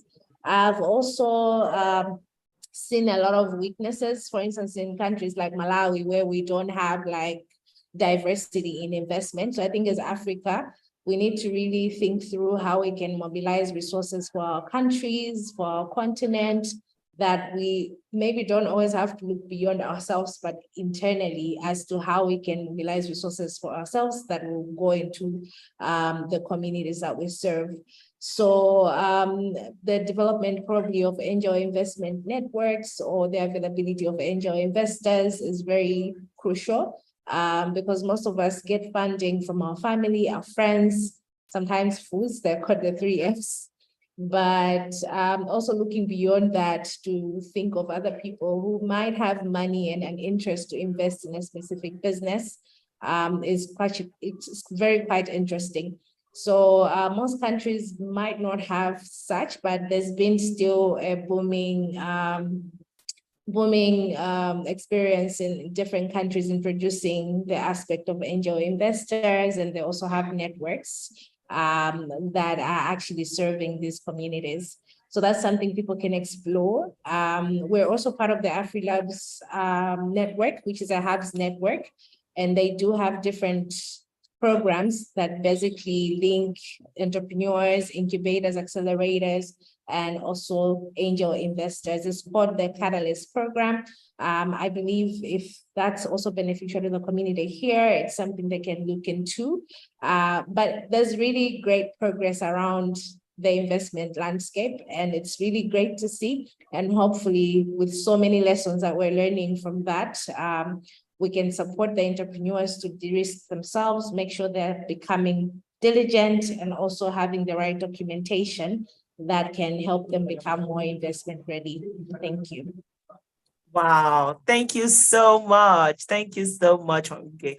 You know that I love the fact that you started with, is your business investment ready? If we bring all of the investment, the pre-seed funding and whatnot, capital, are you sure that your business is ready to absorb and take in all of the monies? Are you sure that you are in that space as a business to make judicious use of the support that you're getting? All right. Then I also love the fact that you talked that we should look internally. We should look internally amongst ourselves to see how we can help each other as businesses and not just hold on for external help or external support. How can we start a tech startup within our country using Malawi, and I will be using Nigeria as an example, right, to help our tech startups here.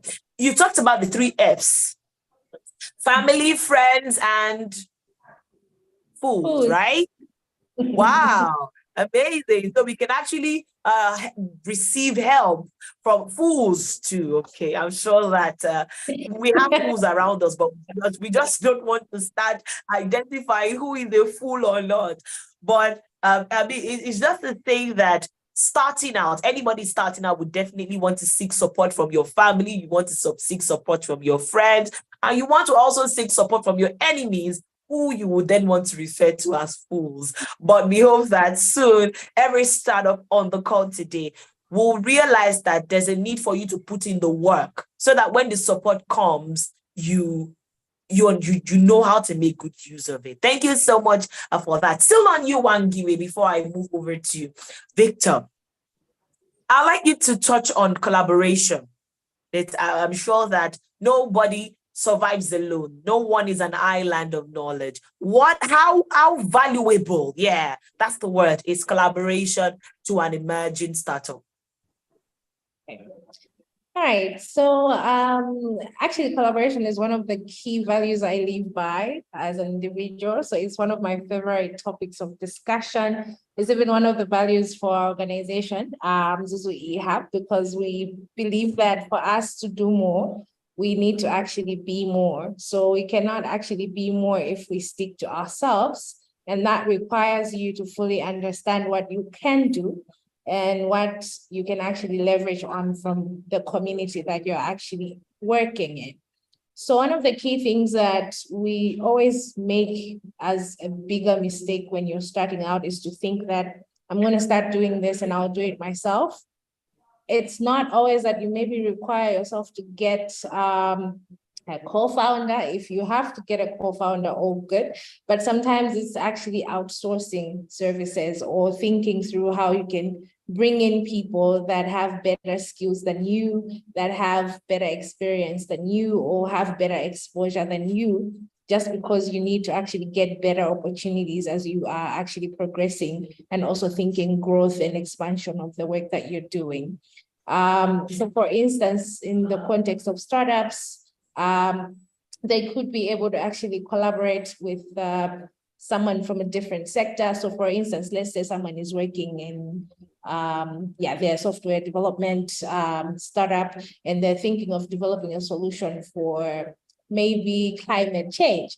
Obviously, they might not have the expertise in handling issues to do with climate change. So why not actually collaborate with an entity or another startup that actually is also focused on climate change? Because in that way, they would have actually reduced the time they could have spent maybe doing research, testing, because other people do already have that actually skill set. So collaboration is very vital, and not just for entrepreneurs, but even across the entrepreneurial innovation ecosystem. We actually need to always get together and be able to actually work together so we can actually achieve more. And one of the reasons we end up still struggling or sitting here even in this summit today discussing challenges is because one of the issues that has actually given us a setback is that we're not collaborating more when we do have adequate resources, that if we just bring all of those together, all of us coming together, we'll actually have an amplified impact for the continent. Thank you. Well said. Thank you so much. Thank you for your thoughts. Now, over to you, Ifeoma. Let's talk about accelerator programs. Ifeoma, I hope you're still here for me. All right. Incubator and accelerators, they play quite a significant role in nurturing startups, in startups growing. Now, how can these be expanded? How can we bring it to a broader stage and strengthen to support more young entrepreneurs in the continent, Africa as a continent? I'm talking about incubators and accelerators. We know that they are very important for young startups. So how can we expand and strengthen these incubators and accelerators to support more young tech entrepreneurs in Africa as a continent? Ifeoma.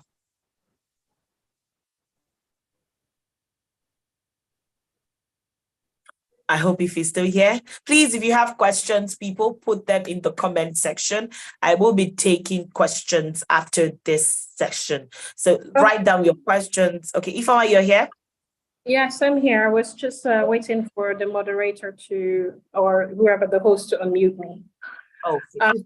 So your question about incubators and accelerators is a very good one. At CleanTech Hub, where we run both hackathons, incubators, and accelerator programs.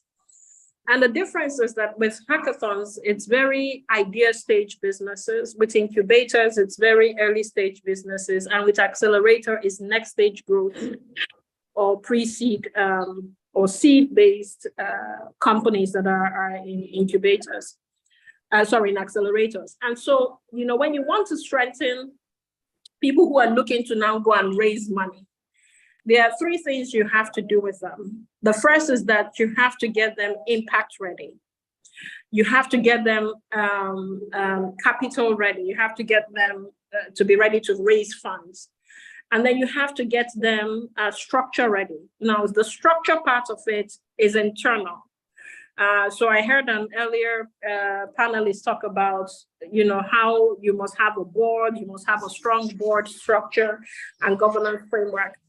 But internally, you must also have a strong strategy framework. You're looking not just by the time you're an accelerator looking to raise funds, you're looking at how you can have a 5 to 10 year plan, because the investors that are looking to invest in you at that time are looking for long-term sustainability. They don't want to be able to put in $1 million, $2 million, $3 million, $10 million, $20 million, and then 2 or 3 years later, as we've seen with a lot of fintech companies, you go bust.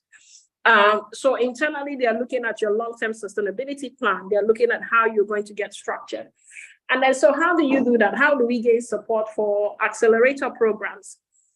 In many of the other much more developed ecosystems, we see that the governments put a lot of thought into how there is a growth strategy from very early idea stage programs to the accelerator programs, working on benchmarking you across every step of the way.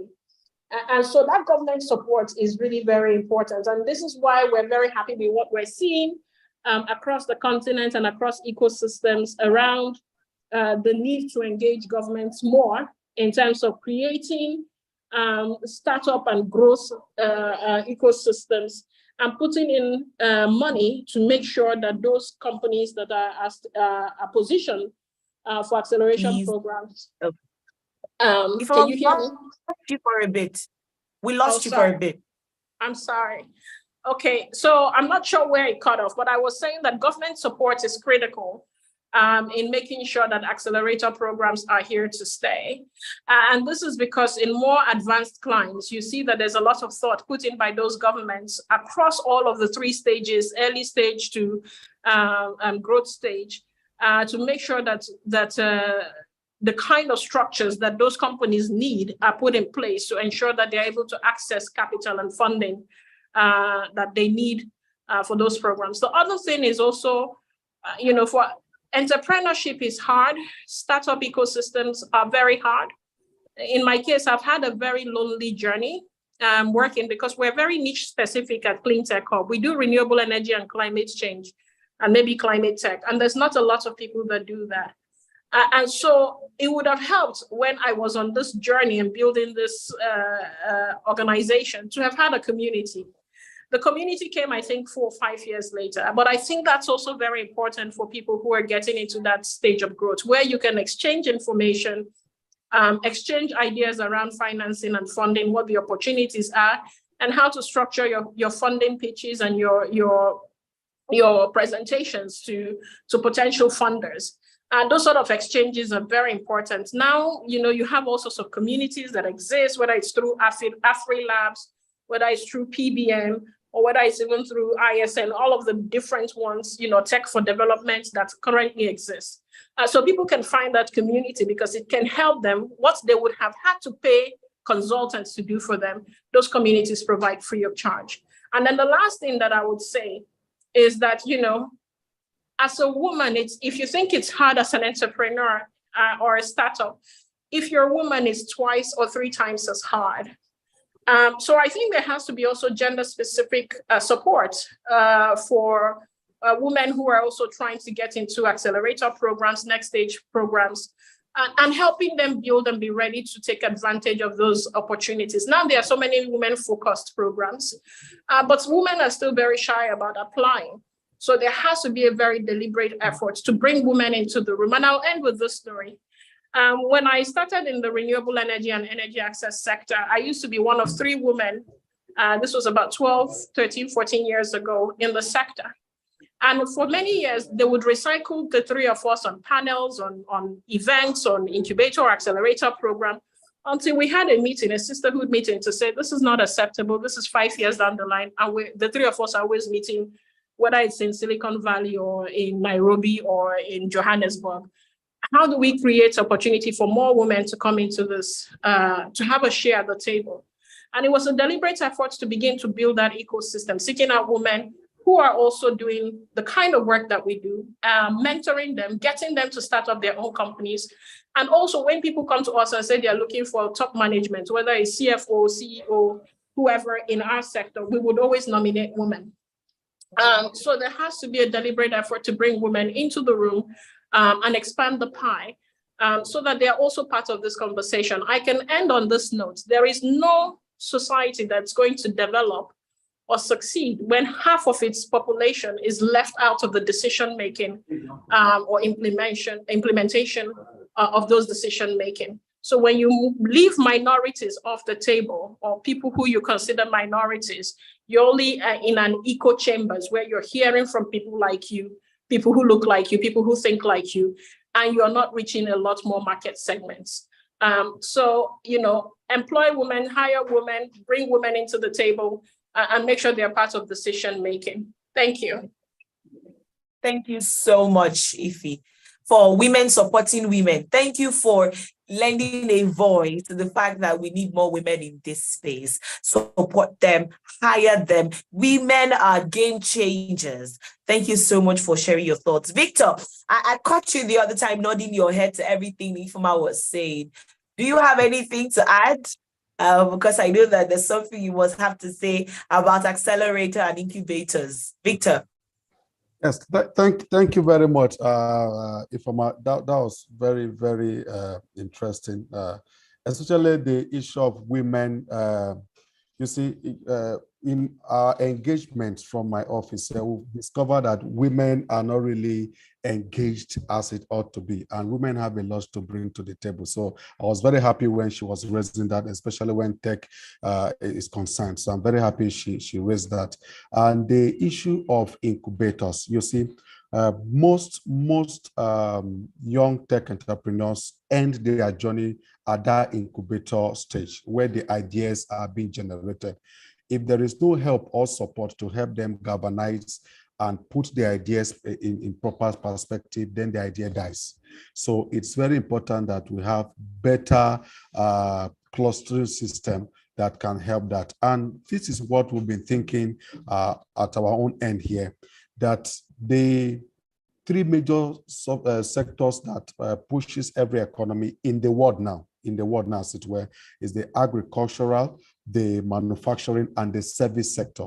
Apparently, the service sector is driving most of the economies of the world now. But for Africa, the agricultural and the manufacturing sector still has a lot of opportunities for young people wanting to tech to leverage on. And that those two areas are not being taken adequate advantage of. So I think in building clusters, he has to really pay attention to these two sectors. That's one thing I wanted to add to that conversation.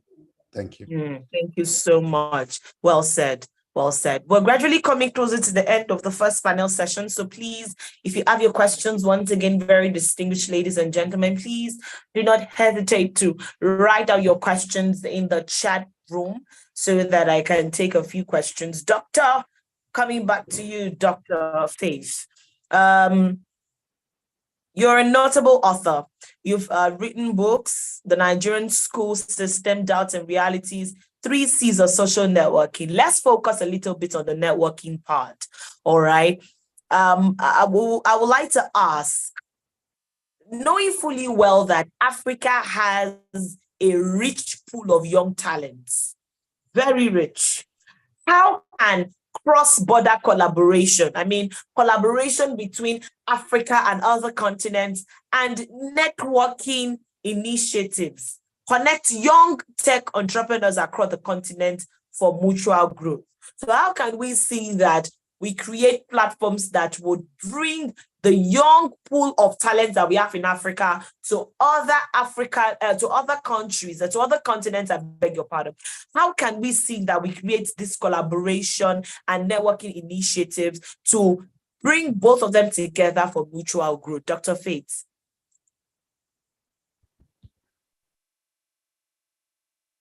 Thank you. Kindly, Gloria was waiting to be given right to unmute.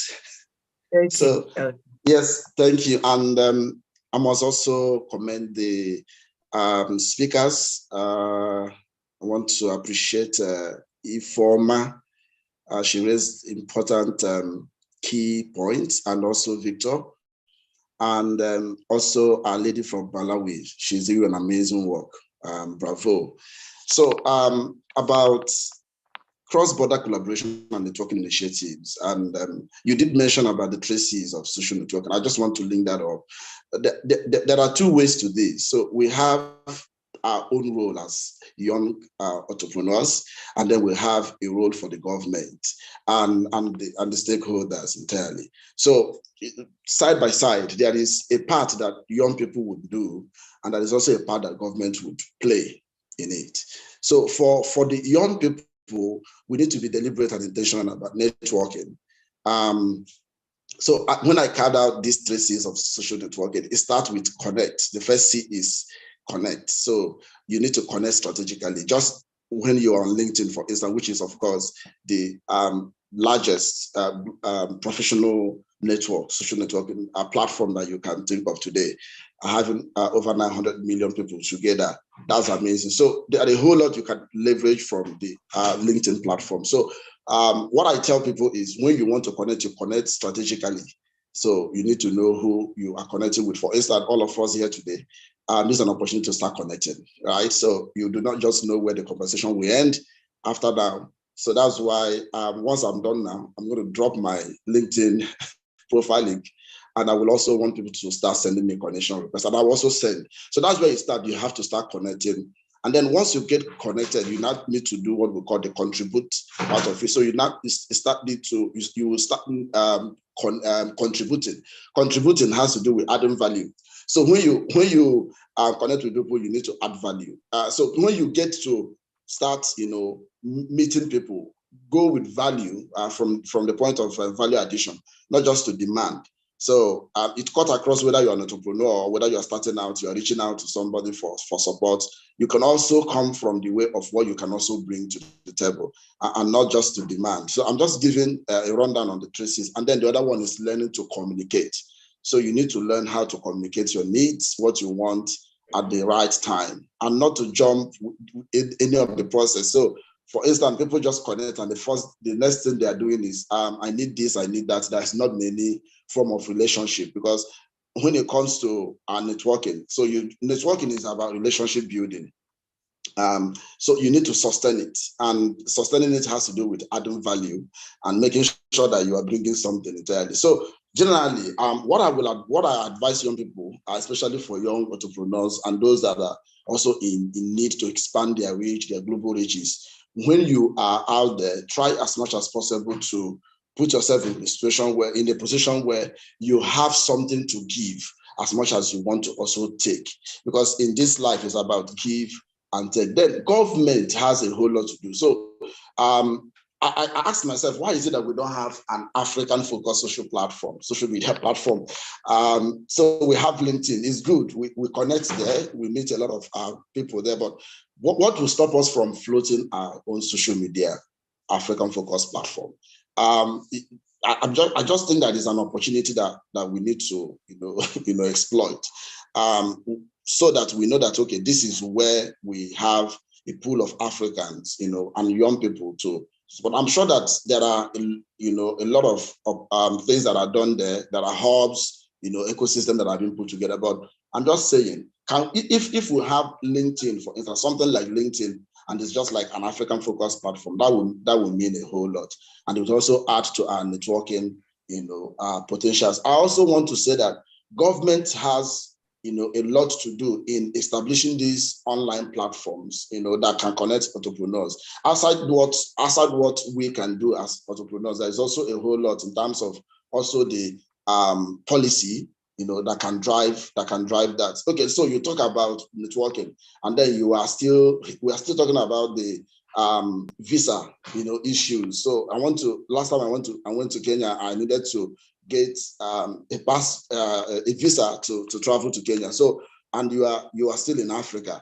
So there are a whole lot of gaps that we need to fix, and these are coming from government now. So you cannot talk about supporting and creating a robust cross-border networking platforms or ecosystem when we have visa restrictions across Africa.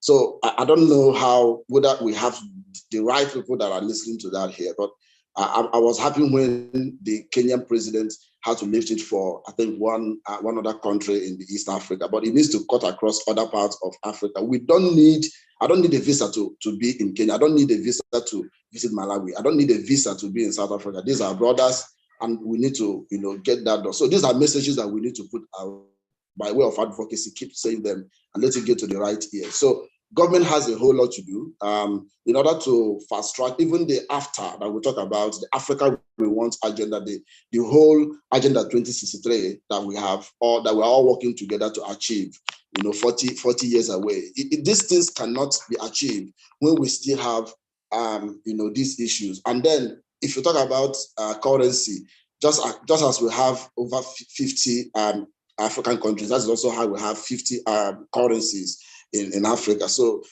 what the African Free Trade Continental Agreement has to do has not been fixed yet. So we still have a lot of gap in that space. That there should be a unified currency. There should not be restriction in movement. There should be free visa movement across Africa to support this cross-border networking collaboration that we're talking about. So once you have your little money to buy your tickets, you should be able to move in and not be asked, okay, so you need to, pick this and pick that. So that's particularly what I want to say. Young people have to, be patient about networking and also adding value even as they seek value, and the government also has a work to do. That would be for me. Thank you. Thank you so much, Dr. Faith. Like I agree totally with everything you've said, especially the government part. Because I was about asking you my next question, which is, what can the government do to facilitate this collaboration we are talking about? And you mentioned that they need to create an enabling environment for young talents from different countries to even meet. And I think I was hosting an event sometimes last month, and the crux of the conversation there was the fact that we needed to connect ourselves as countries in Africa and create an environment where it's easy for me to connect with a young tech startup in Kenya, in Malawi, without any hassle. And you know that the AfCFTA, the African Free Trade Agreement, has all been about how can we do cross-border transaction, cross-border business transaction in a very hassle-free way. Because it's even easier to transport goods to China than it is to Ghana, right? And it shouldn't be. Much more, it is easier for me to connect with somebody in New Zealand, in Amsterdam, than it is for me to connect with my fellow African country.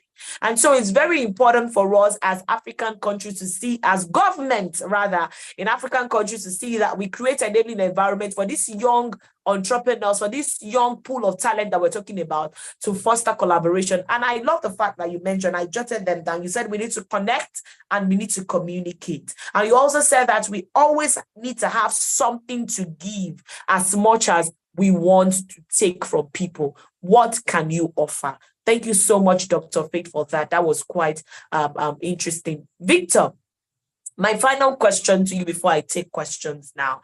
Let's talk about the fact that the tech industry is rapidly evolving. Every day, something new is coming up. Apple has come again with an iPhone 15.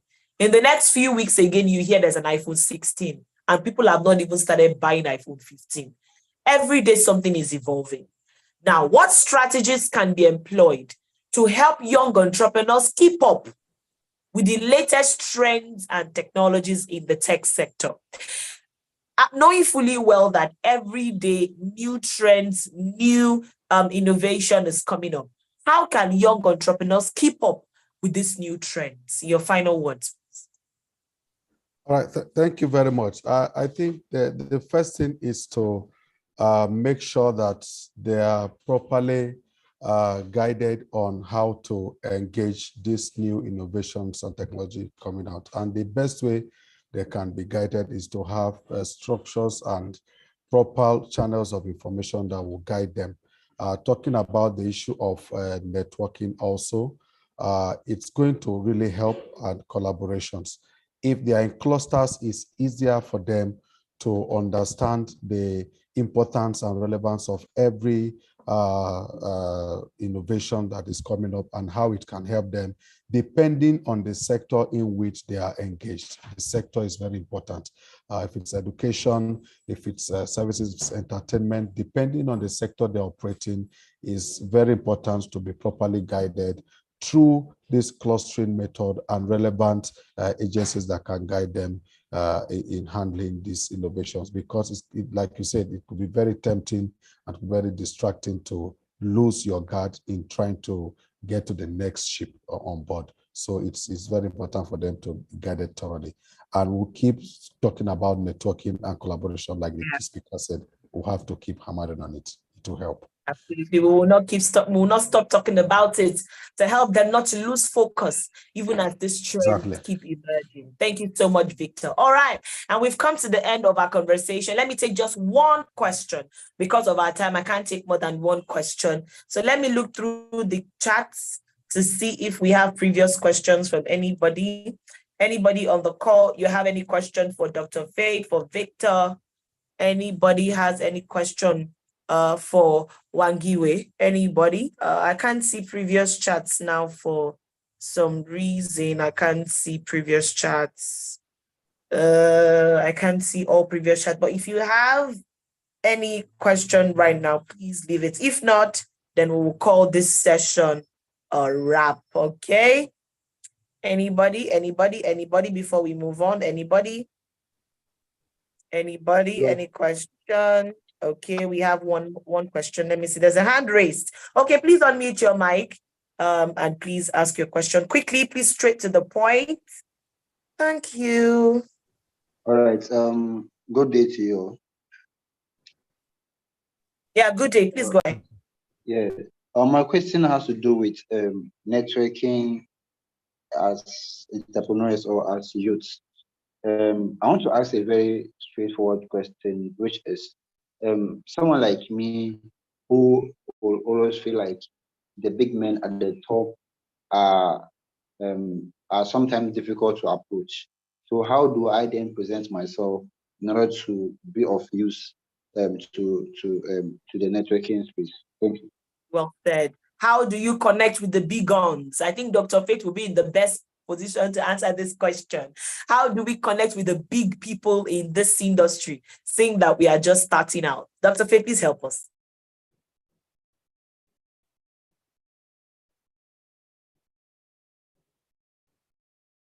Yes, thank you. I'm waiting for host to unmute me.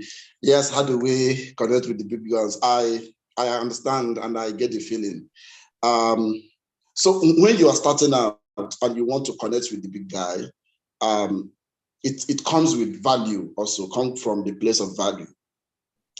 I've been approached by someone and he said, Dr. Faith, I love what you do and I would want to, I want you to mentor me, but and I also, have graphic design skills and I can help you to do your graphics. You see that approach. It's just like the person needs mentorship, but he's also selling. He's also telling me that he can also do my graphics. He can also help me to design graphics. It's as much as as much as he's coming to get from me, he's identifying what he can also bring to the table. That kind of proposal or that kind of approach is hard to be ignored by anybody, whatever, because you're coming from the place of value, adding value. So do not be, do not have this entitlement mentality that our young people would want to have. I'm entitled to this. You're supposed to do this. I've been writing you for 10, 20 times. You're supposed to reply. You don't know how busy people are. So for instance, you go to the person's on LinkedIn now, for instance, let's leverage LinkedIn that we know that most of us connected, 90 or 95% of us connected from now. On LinkedIn, you can just quickly approach somebody by making a little comment on their post. write a constructive comment. And then before you even want to send a connection request, you would have done a few work around that. That is part of contribution. And then you go back to their inbox and say, I've been following your work for a while. And I see them very inspiring. And then once you're doing that, you're saying, I would love your mentorship, I love your guidance. I'm also I'm also looking for opportunities in case you also have, or maybe within your network. So there are ways to go about connecting with those big guns. It's about coming to them with, something that you would need to give. So I've also said it before, I will emphasize, have something to give while you are also, about to take. Don't go like you don't have anything. People make that mistake. So I think that would do it. And for me to also say this, it's not all the time that you write somebody straight to their inbox. I will also have to emphasize that, please, not everybody will respond to you. Start by, first and foremost, following their post. If you're leveraging LinkedIn to connect to network, make constructive comments. Do that, for a while. They are noticing you. They are seeing you. By the time you want to start chatting them up, you want to link it up with what they do and how it inspires you. I also have been able to reach out to very important people that ordinarily may not answer me through this, just but when I started out on LinkedIn. So that would be about that. Thank you so much, Dr. Faith. I must say a very big thank you to Wangiwe. Thank you so much, Victor. Thank you to Ifeoma in absentia who has led the track. And thank you so much to everyone that has joined this conversation. I'm sure that you had a robust conversation and you had the answers to your questions. Thank you so much for sharing your insight, valuable insight, for letting us into how we can build ecosystems for success and how we can nurture young entrepreneurs in Africa's tech landscape. And we really hope that all of these points that we have highlighted today, we put it into good use, and then we start seeing changes in Africa's tech landscape. I must thank everyone for joining today. Thank you so much for having me as your moderator. My name, once again, is Gloria Olufeko. Thank you so much, everyone, and I'll see you sometime later. I hand you over back to the host for the event. Thank you, everyone, for joining. God bless you. Thank you.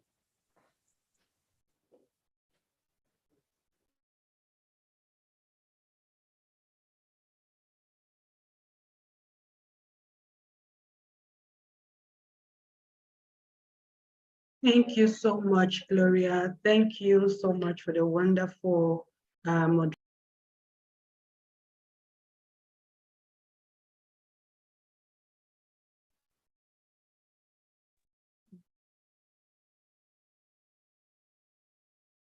Christiana, you're mute.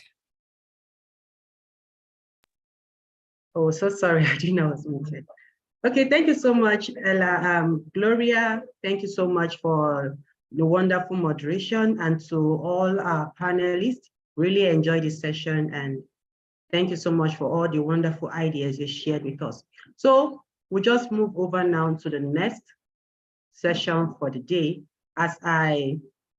Before handing over to the moderation for this particular session, it's going to be our second session for the day, I will quickly call out the names of the panelists for this particular session, and then also the moderator for the session. So the speakers for this particular session is going to be Anne Melody, she's CEO, Viva City; Ruth Nanjala, Vice President of the Oxford University Africa Society; Tekla Meturu, Founding President of Emerging Mining Association of Namibia.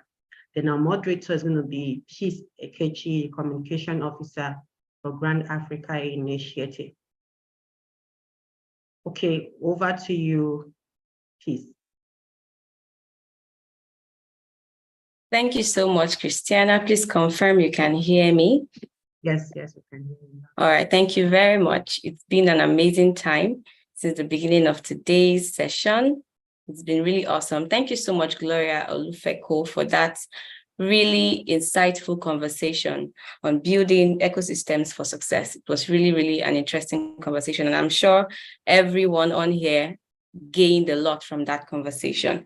So right about now, we're going to be moving into another interesting conversation around the impact of entrepreneurship support to the youth, to the African youth. So we're going to be talking about the impact of entrepreneurship support to the African youth. I'm really excited to be your host for this discussion. I am Peace Ekechi, Communications Officer at Grand Africa Initiative. So with me on this panel are three amazing young ladies who are doing amazing things across Africa, and they're going to be joining me for a swell conversation this afternoon. So on this panel, I have Tekla Mutero, who is the founding president of Emerging Mining Association of Namibia. I'll just be reading out her profile now, and then she'll be joining us. She's the founding president of Emerging Mining Association of Namibia, and she's the board member of Global Entrepreneurship Network Namibia. She's the country chair of World Business Angel Investment Forum. She's also the country chair of Environmental Social Governance Namibia. She's been inducted twice as the Networker and Emerging Entrepreneur of the Year 2020 and 2022 by Namibian Business Hall of Fame. She's one of the 25 ESG champions for Natural Resources Forum 2022. She's received the award for Champion for Policy of the Year 2022, and she's been awarded for Resilience and Leadership Management of Mining in the year 2022. So she's here with us to share from her wealth of knowledge and experience around the topic, the impact of entrepreneurship support to the African youth. So please, Ma, if you're here, please kindly join me in this conversation. You can unmute your mic and let me know you're here. Mrs. Tekla Mutero.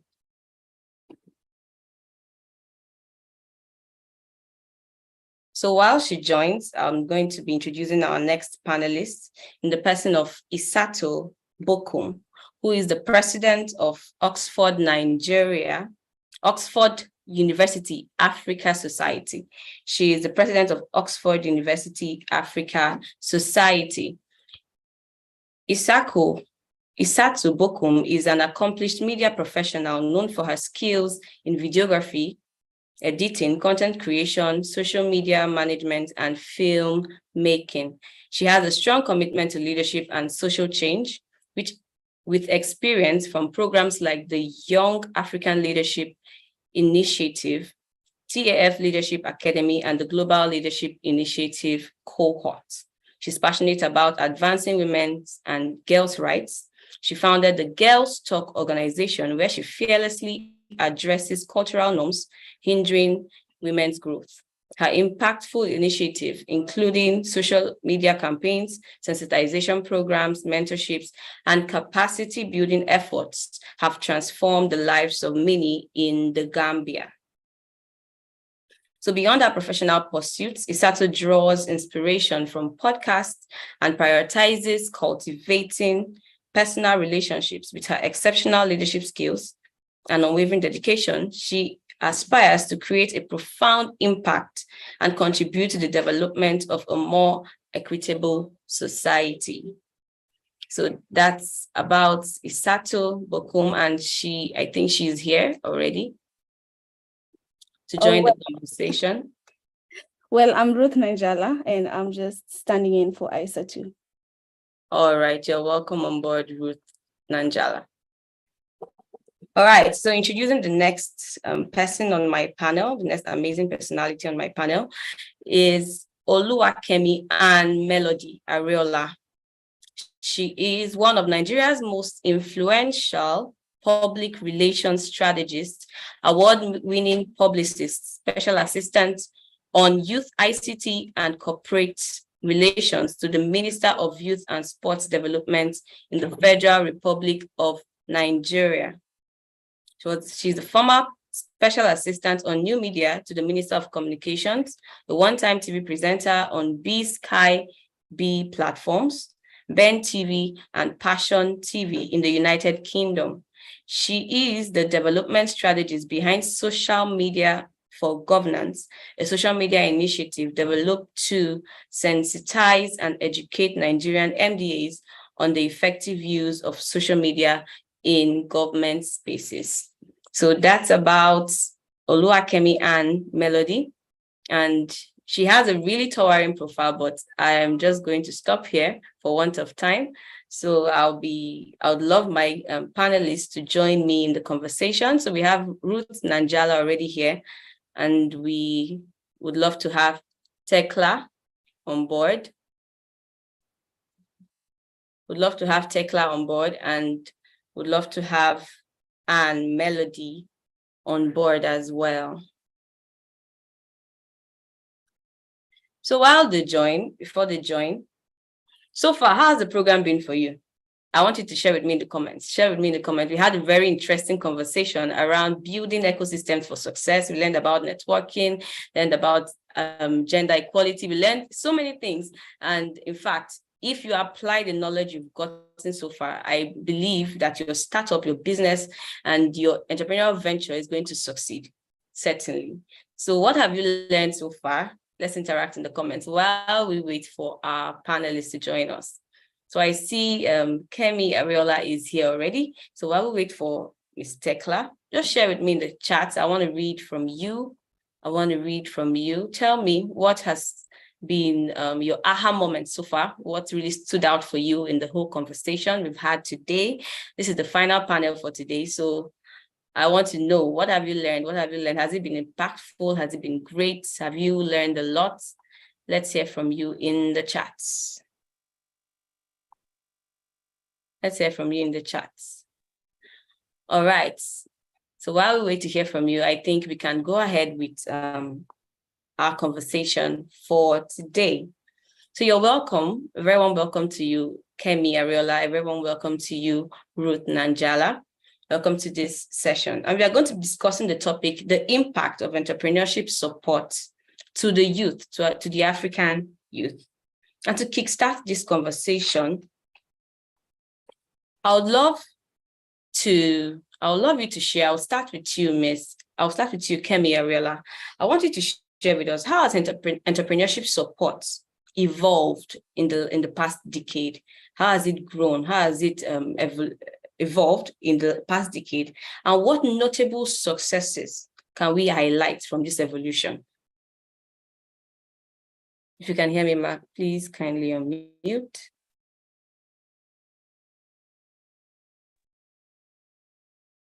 Good afternoon. Thank you so much. Great job introducing me, but I'm no longer the Special Assistant on Youth and ICT to the Minister of Youth and Sport. I'm former, as well as I'm also former Special Assistant on New Media to the Minister of Communications. So yes, I've done a lot of work over the last 8 years, the best part of the decade, in my two positions as a Special Assistant to two ministers.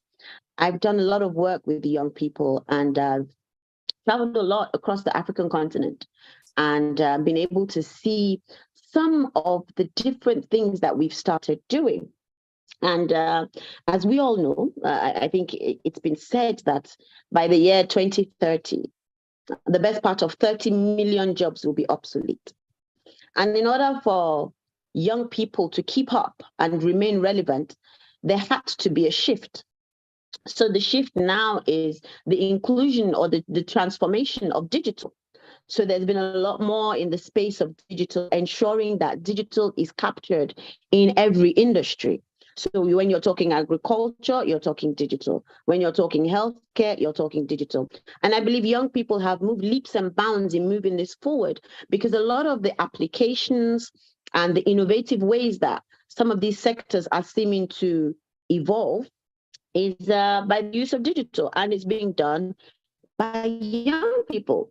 So some of the success stories, as we know, are the likes of the Flutterwaves and the Paystacks and those sort of businesses that have brought digital into finance and digital into so many other areas. One of the things that I'll say is great is what government is doing, because you see government backing a lot in these spaces now. Government has started up a lot of initiatives to to ensure that we don't just create entrepreneurs, but we support entrepreneurs. So I remember while I was with the Ministry of Youth and Sports Development, we had the Nigeria Youth Investment Fund, which while I was on state, I believe we could say the best part of about 40,000 young people received this loan from the federal government to scale up their businesses, scale up, as well as some of them were to start up, so sort of like to develop, but a lot of them were to scale up. And these are loans. So I hope it still continues, because government is a continuum. These are loans that are a very low APR, so single digit APR, and with a very flexible moratorium. So period of non-payback, which is somewhere, I believe with most of the loans, it's somewhere between 24 to 48 months. So giving the businesses enough time to kickstart and get some money coming in. Then, this loan in itself, we're just taking this particular loan, but there are many of this similar sorts, have enabled better access to funding for young people, because we're no longer talking funding with collateral. So we're talking funding without collateral in the single digits, available to young people, long moratorium periods.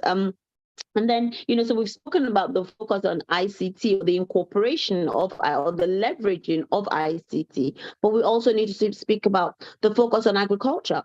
We've got dedicated banks for agriculture. We've got a lot of inclusion of agriculture in initiatives. So we're talking about this particular fund now, and I can tell you that a lot of it was channeled towards those in agriculture, because we've understood that it's not just the farming, but the processing is also very important. So how do we enable this processing? And this processing is enabled by what we call it ICT structures, processes.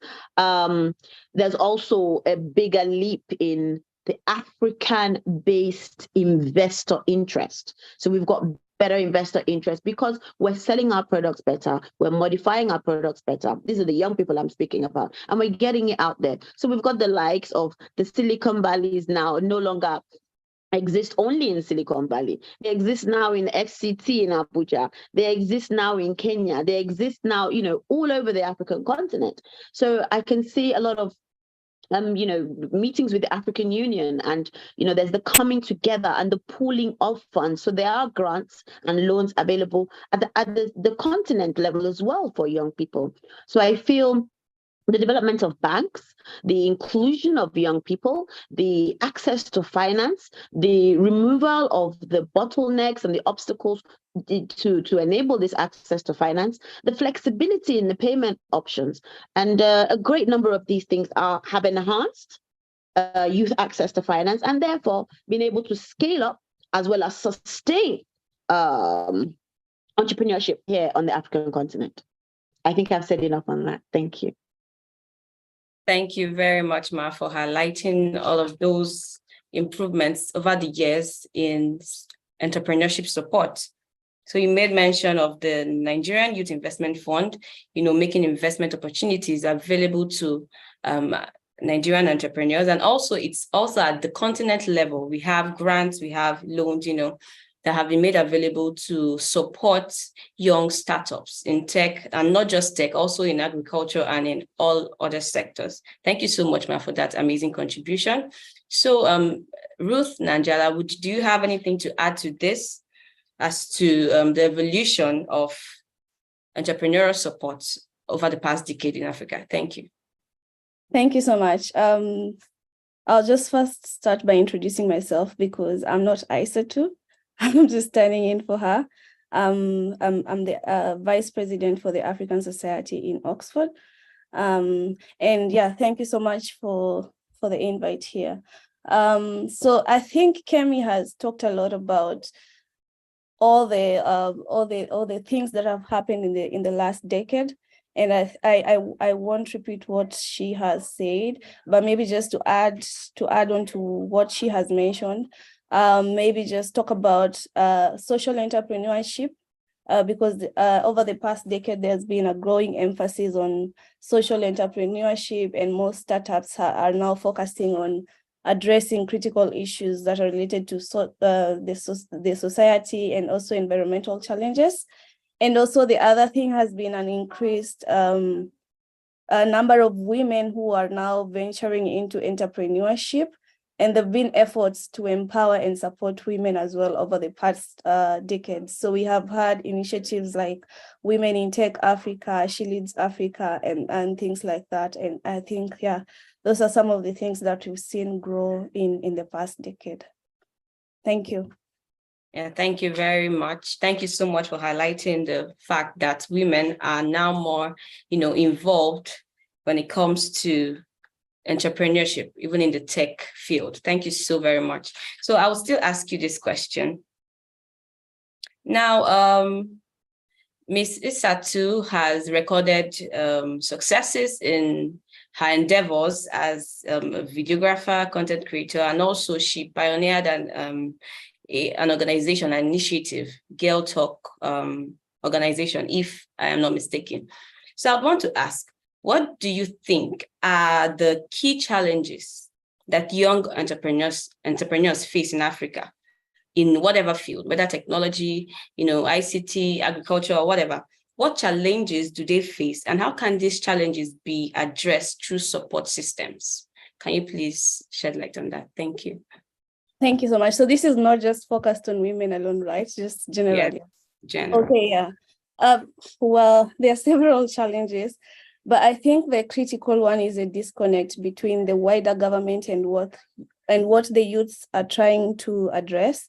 For instance, if you think about e-commerce business and maybe attaining the full success of e-commerce business, if you're going to expand it to a community or a place that has like poor internet access or so, then it means you're not able to reach that market.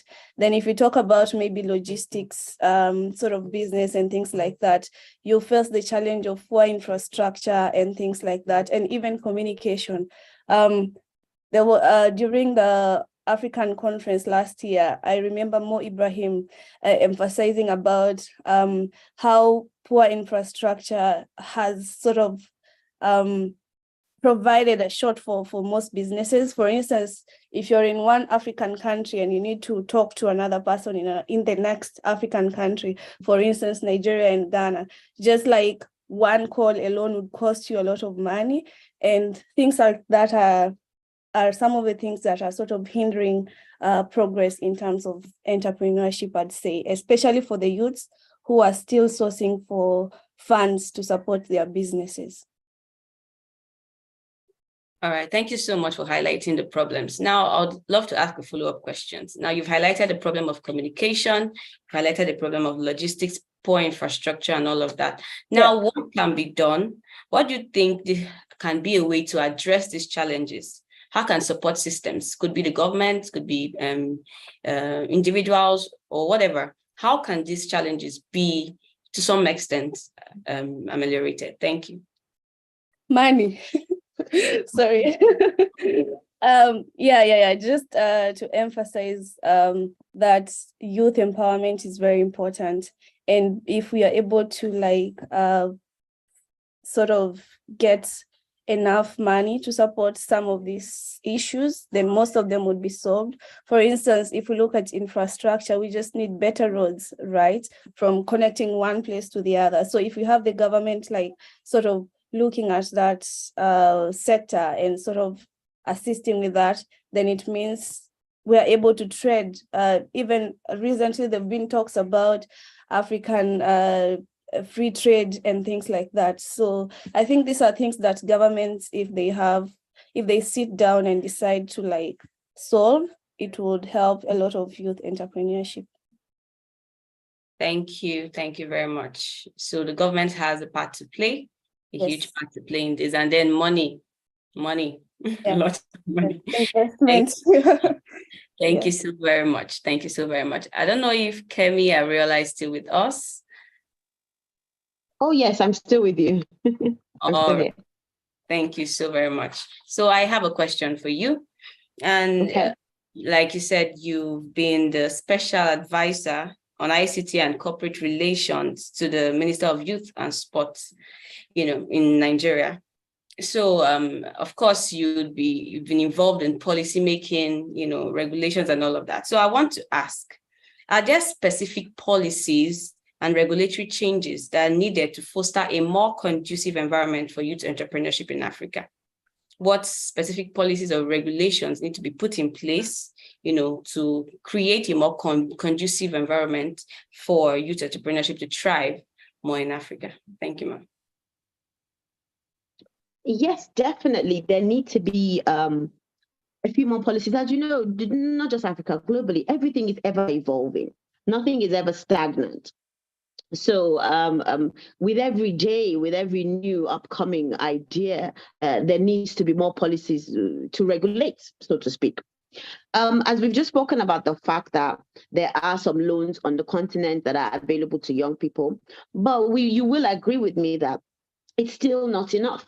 Young people still need more money. There needs to be better access to finance. Creating programs and initiatives that provide this better access to finance for young people can, of course, boost the economy as well as, the quality of life of the young people and Africans in general. We're also going to talk about education and training. I'm not so conversant with what's happening in other countries on the African continent, but I will say that there has been a call for the rejig of the education system. Education is no longer or should no longer be the way it was. We need to work more with short courses. We need to ensure that ICT we need to make sure that ICT is involved in everything that young people do, because ICT it has found its way in, and it's found its way into state. So it's very important that every young person is able to leverage ICT for their business, or even if it's to become an employee. Then we also want to look at regulatory simplification.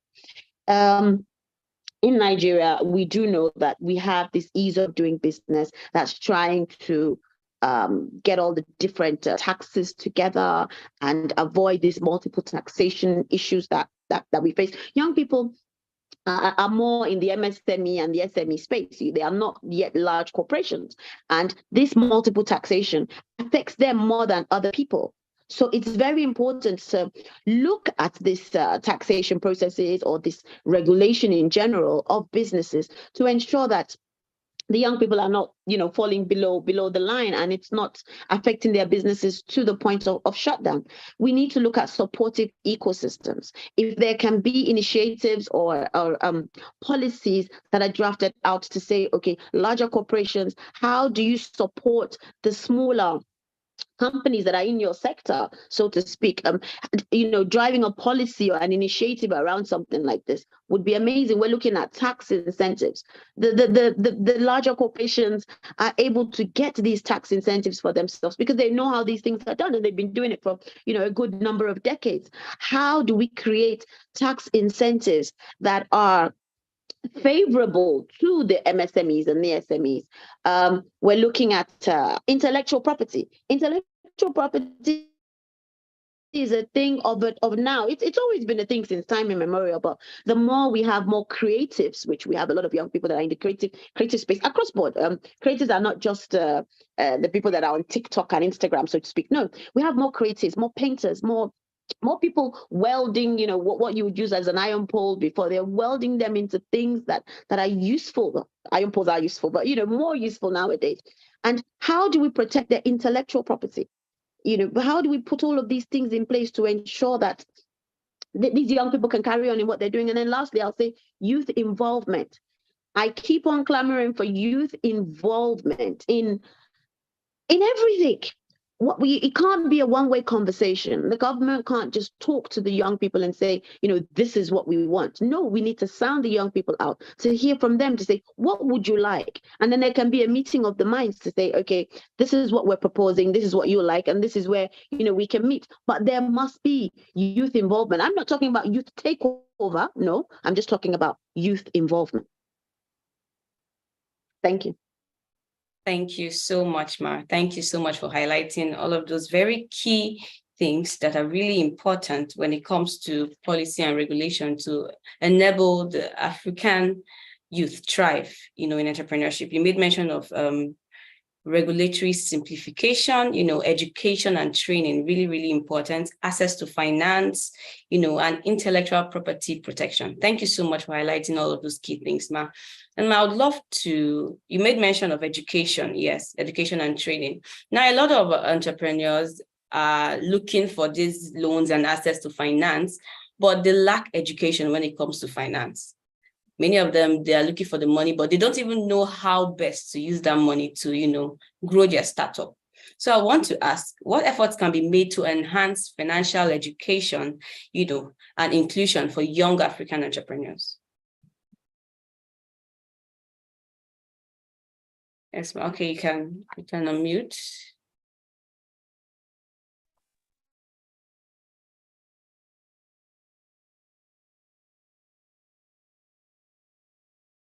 I think you're able to speak now. Oh. Brilliant. Right. Can you hear me now? Yes, I can hear you. Okay, so yes, enhancing financial education is very, very important. We need to look at more ways to incorporate financial education into the day-to-day system of young people, and it needs to be something that their bedrock is built on. So it needs to be something that starts from the early years. It's not something that we just want to introduce later on in life. So how do we do this? We need to incorporate financial education into the schools. It's very important that young people are able to take courses in early years, or even, increasing as they go on in financial education. It's very important for there to be online resources in financial education. We see a lot of young people spending a lot of their time online. And I'm always one that clamors for, let's spend our time online constructively. Let's spend this time online, doing something to better our lives. So having resources available for financial education online is easy access for young people. At the drop of a hat, they can pick up, courses tailored to, and one thing about courses as well is they need to be tailored to your language. And when I'm talking language, we're not talking English, Yoruba, Hausa. We're talking about the language that you understand. So simplification of the communication into, 5 oranges and 5 apples. Not talking about the FTSE 500, for instance, and then we're talking about partnerships with financial institutions. It's very important. I keep talking about, I think I've mentioned before, this mentorship that's from the larger corporations to the smaller ones. We need to have some kind of partnership with financial institutions. So when a financial institution is invested in a young person, and when we're talking investments, we're not talking about loans and grants. We're talking about time invested and benefits invested or emotionally invested even in the company of a young person, then you will see a transformation in the manner in which that financial institution will communicate with this organization. So how about we foster better partnerships from between the young people and these financial organizations? And then we need to look at financial inclusion policies. You just spoke to me about policies, and I'm saying we need to advocate for policies that promote financial inclusion, such as regulations that support the growth of mobile banking and mobile money. We've seen a lot of them spring up here and there nowadays, but how do we consolidate them? How do we regulate them? And how do we regulate them to favor the user? Because over the last, would I say few months or few years, maybe few months, it's been more apparent to me, but there's been a spike in the mobile banking and the different ways of handling one's finance. And how do we know that these financial institutions are secure? How do we know that our young people's money, because it seems to be a lot of our young people are more of the underbanked, we won't say unbanked because a lot of our businesses are totally unbanked, but maybe they're underbanked. And we see them using a lot of these, we can't name names, so we see them using a lot of these solutions, financial solutions that are easier for them. But I've also seen a few videos of some people lying down on the floors in the bank, crying to say, where is my money? So it's very important that there's a regulatory process for all of this financial inclusion, because we can say, yes, financial inclusion, but what is the public awareness about some of these organizations not actually towing the line? We see, I don't know if you recall, I don't know if people recall, a few months ago, I think it stopped now, where these micro loan operators are calling your friends to say, this person owes me money and should pay back. There needs to be regulation of this particular activity, because young people will jump on it. Oh, 100,000, I can quickly do this and quickly do that. But without the education on the interest rate, how they're going to pay back, the defamation of character, the loss of reputation, and all of that. So I think some of these things are very important for young people. Loan sharks. Okay, yes. Val Okafor said loan sharks. Okay, that's what we're going to call them. Brilliant. So yeah, I think that's my stance on that particular topic. Thank you. Thank you so much. Thank you so much, Ma. Thank you so much for highlighting all of those things on financial education, being imbibed even into the school curriculum, so that at young ages, Africans are already gaining information about finance, and that information is tailored to their level of understanding. Thank you so much. Thank you so much, Ma. If distinguished guests, if you have questions, please drop them in the chat so that we are going to take them. This session is going to be wrapping up very soon. So if you know you have questions, please take down your questions, take note of them. You can unmute to ask when you be given the opportunity, or you drop it in the chat box. Thank you very much. It's been a very interesting conversation, and right about now, I'll be going into a topic that is very important. The previous panelists touched on it, but we are going to talk about it a little bit here, and that's gender equality. So I'll be asking you, Ruth Nanjala. Now, gender equality is, in entrepreneurship is really, really important. It's a really important issue. Now, how can we ensure support programs are really inclusive, and empower young women entrepreneurs in Africa? Please, can you comment on that?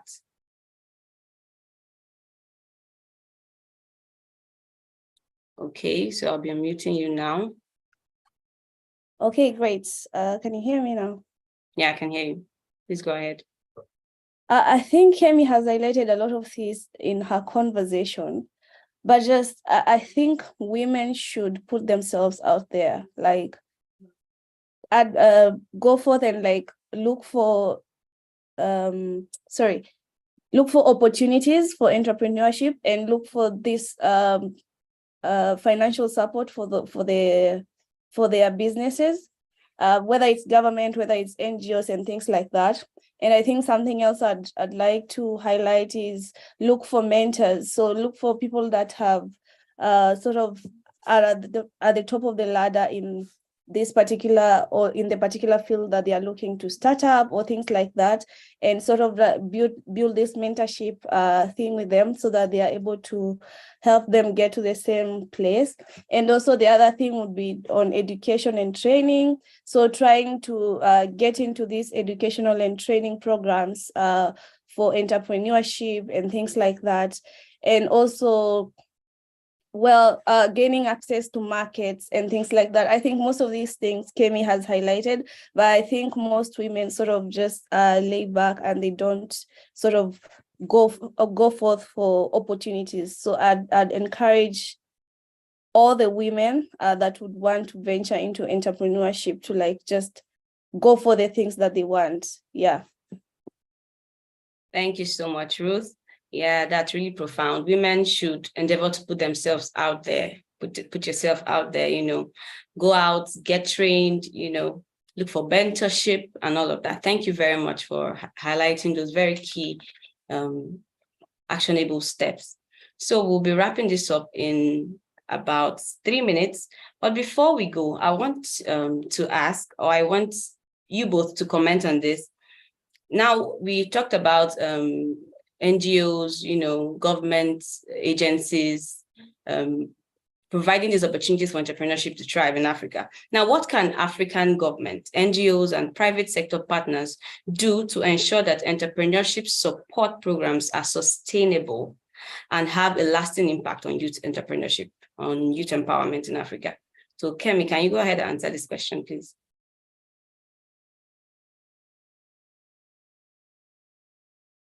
Okay. I think you can go ahead. So could I just get that? I didn't quite pick that question. Could I just get the question again, please? All right. So I said, what can African governments, NGOs, and private sector partners do to ensure that entrepreneurship support programs are sustainable and have lasting impact in youth development in Africa? Okay, so what can the African governments and NGOs and private sector do? So looking at a lot of these initiatives that come into the country, they are sometimes well-meaning but unable to reach their targets, so to speak. From my observations along the years, it's very important that what these initiatives come in to do also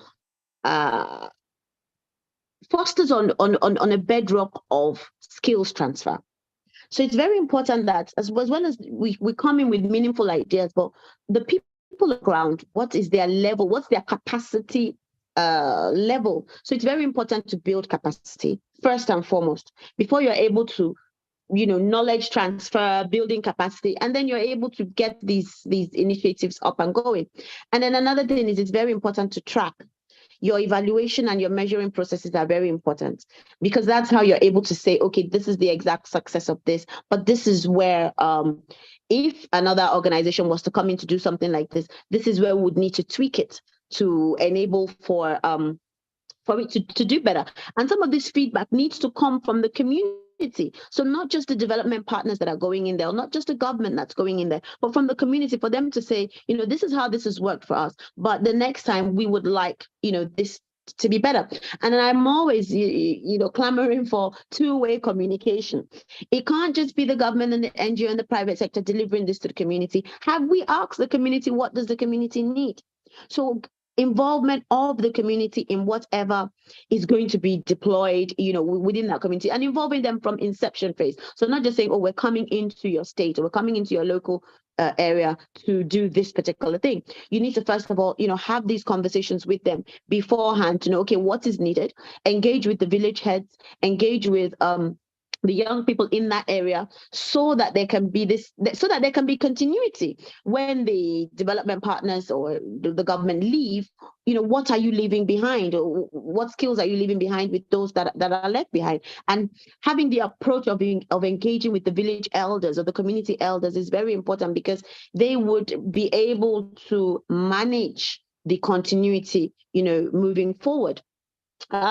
Engage in the mentorship and networking, so that once the initiatives are done by the partners that go in there to do them, there is still the long-term mentorship.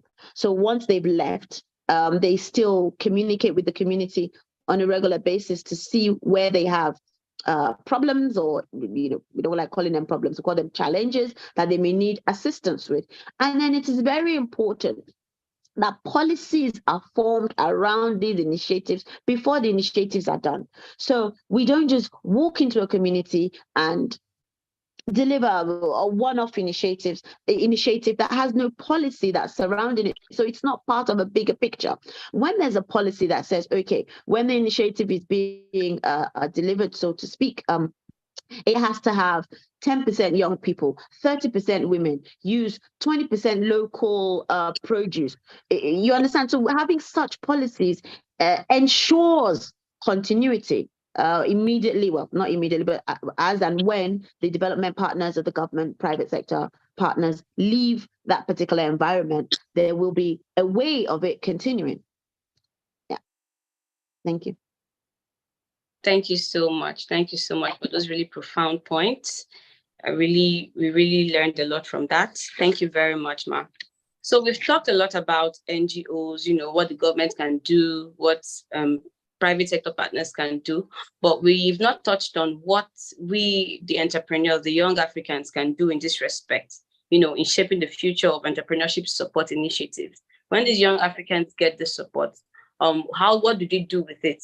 What's the right attitude, towards all of these things? So I want you to just comment on this. What part does the African youth, the African entrepreneur play when it comes to, ensuring that these support programs are, well taken advantage of?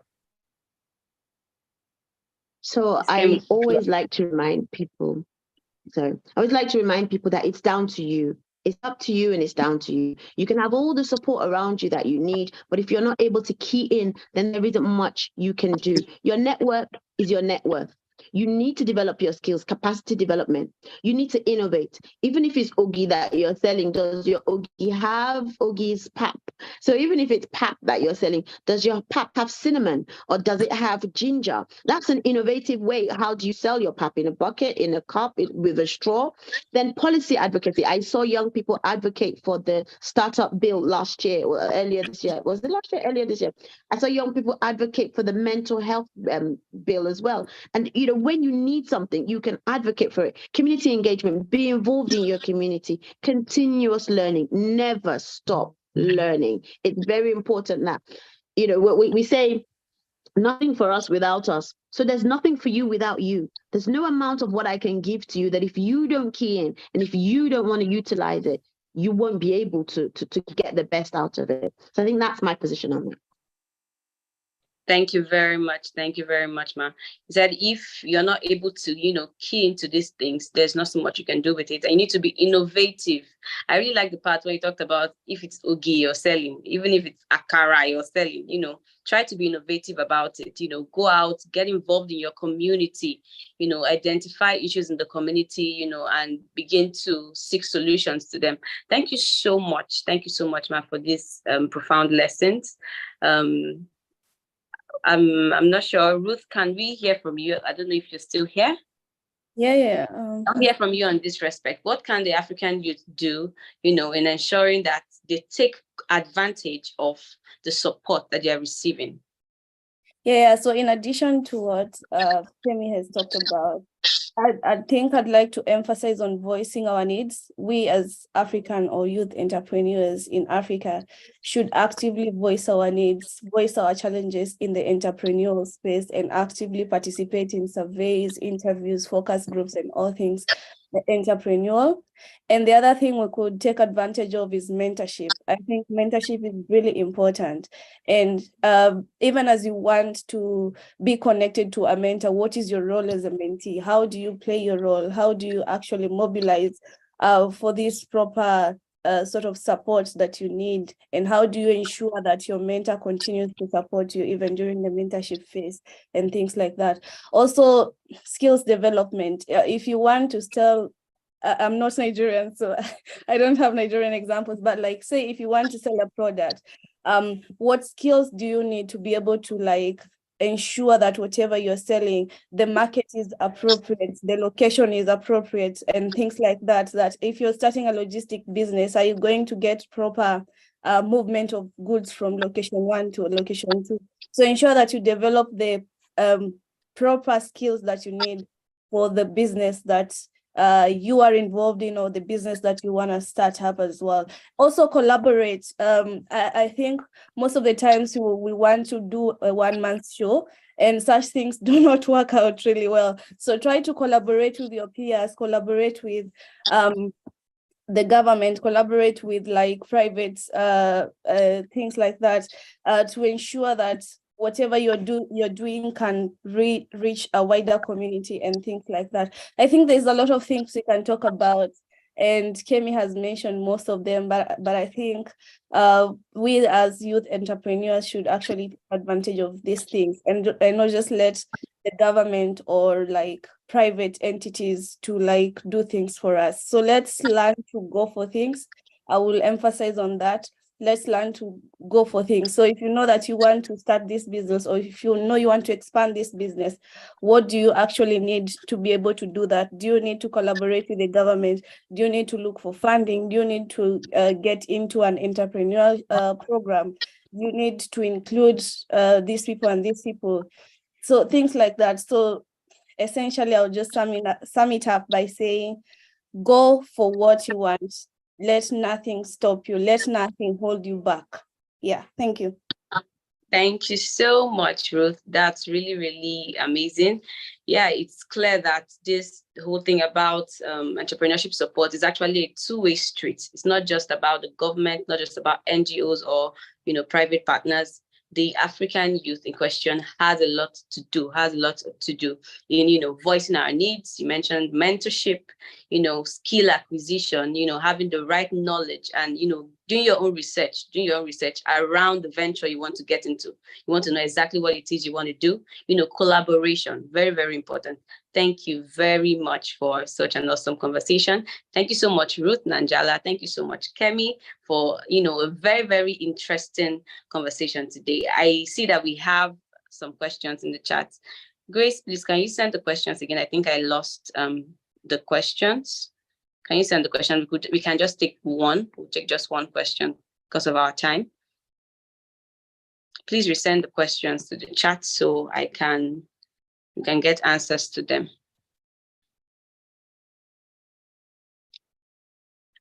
All right, so we have one question here, and that is, how best do we galvanize the monies that come in from diaspora for entrepreneurial development rather than welfare economics? So Kemi, can you help us answer this question? How best do we galvanize the monies that come in from diaspora for entrepreneurial development rather than welfare economics?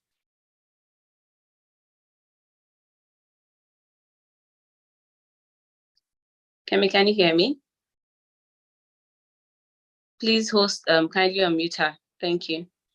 Brilliant. Thank you so much. So how best can we galvanize the monies that comes in rather than welfare economics? So yes, it's very important that any money that come in need to be first seen as a seed that must germinate in order for it to get round to, we're going to speak on the context of Nigeria, 220 million and growing persons. So it's very important that this money can be used as seed funding for initiatives where we see growth. I don't feel we're at the stage where people should be given handouts. I've traveled around the African continent, and I've seen in South Africa, for instance, where stipends are given to young people, but they are given as a salary for doing a particular type of work.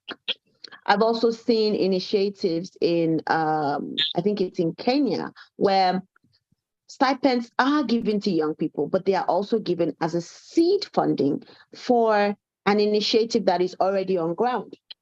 So it's very important that our communities and our governments and our NGOs understand that we're better investing in young people than giving them handouts. So when I'm talking about young people, let's talk about inclusivity. Yes, so not just young people, but young people, women, and persons living with disabilities.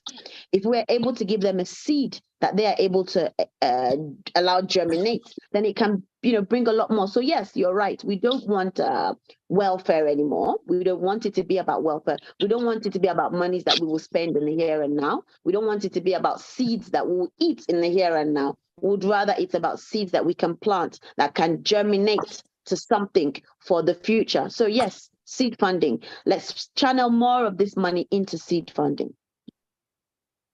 Thank you so much, Ma, for that brilliant answer. So this money should be channeled to seed funding and not just welfare economics. Thank you so much, Ma. So we are coming to the end of this session. I know that we all learned, from our amazing speakers, Kemi and Ruth. We all learned so much from them. Thank you so much, Kemi, for joining us. Thank you so much, Ruth, for joining us. We are really excited to have you. And to everyone who joined in this conversation, a very big thank you. I know that when you take, this point you've gotten and you apply it to your life, to your businesses, definitely you're going to be seeing results. So this brings me to the end of this section. Thank you so much for joining us. Ella, over to you. Thank you. Thank you. All right. That was an amazing session. Did you enjoy it? Did you learn something? Did anything stand out for you? Please put fire emoji in the comment section. Put clapping emoji. Our speakers are wonderful. They are knowledgeable. There is so much to pack from this session. If you didn't, I did. I wrote so much in my book. I hope you did the same. So clap, clap, clap for our speakers. They are simply amazing, knowledgeable, so much information. I believe by now you should become an outstanding entrepreneur, because why not? So much information has been shared. So quickly, we are almost coming to the end of tonight's, this particular session, all of the program in general. Thank you so much. I see you, Valo Kafo. I see you, Ahmad. I see you, Peace Ekechi. Thank you so much for moderating this session. Thank you, Clement. Thank you, everyone, for joining from different parts of Africa, from every part of Africa, Zimbabwe, Ghana, and all of the part of the countries where you're joining from. We appreciate you. Thank you so much to our speakers, our panelists. Thank you for all the impactful knowledge you've shared with us. This session really, really has a lot of knowledge.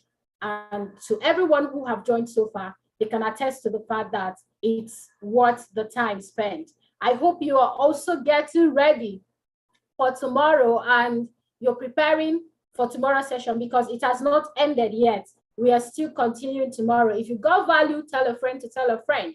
So now I'll be handing over to, I'll be calling on Christiana to come on board and give us announcement as we close. Thank you so much, Ella. Thank you, thank you, thank you. Thank you to everyone.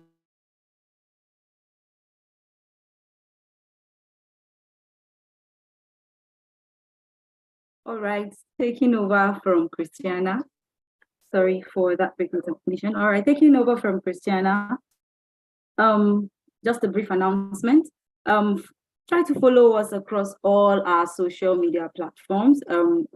A team member is going to drop them in the chat box. Kindly follow us on Twitter, on Instagram, on LinkedIn, on Facebook, and on TikTok. We offer valuable events. We have valuable programs coming up, and you wouldn't want to miss any one of them. So kindly join us on all our social media platforms so that you will be the first to know them, register for them, partake from them, and get certified. All right, once again, I want to say thank you to all our speakers. Thank you, our keynote speaker, Mr. Felix Achibiri. Thank you to the great founder of Grand Africa Initiative, again, the person of Ms. Chinwe Okoli. Thank you, Ms. Ifoma Malo. Thank you, Mr. Faye. Thank you, Mr. Victor Abdul Ainoko. Thank you, Ms. Wangiwe.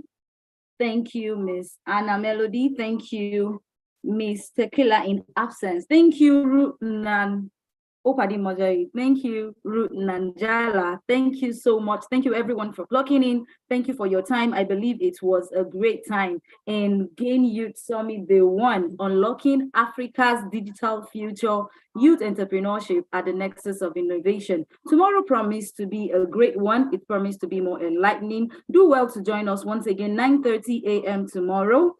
Nigerian time, and I promise you, you will be grateful that your 3 hours was well spent. Tell a friend, just as Ella said, tell a friend to tell a friend. If indeed it was impactful, call your family, call your friends, call your loved ones, tell your neighbor to join us once again tomorrow. From Grand Africa Initiative, I am Janet Oladapo, the outreach and event lead.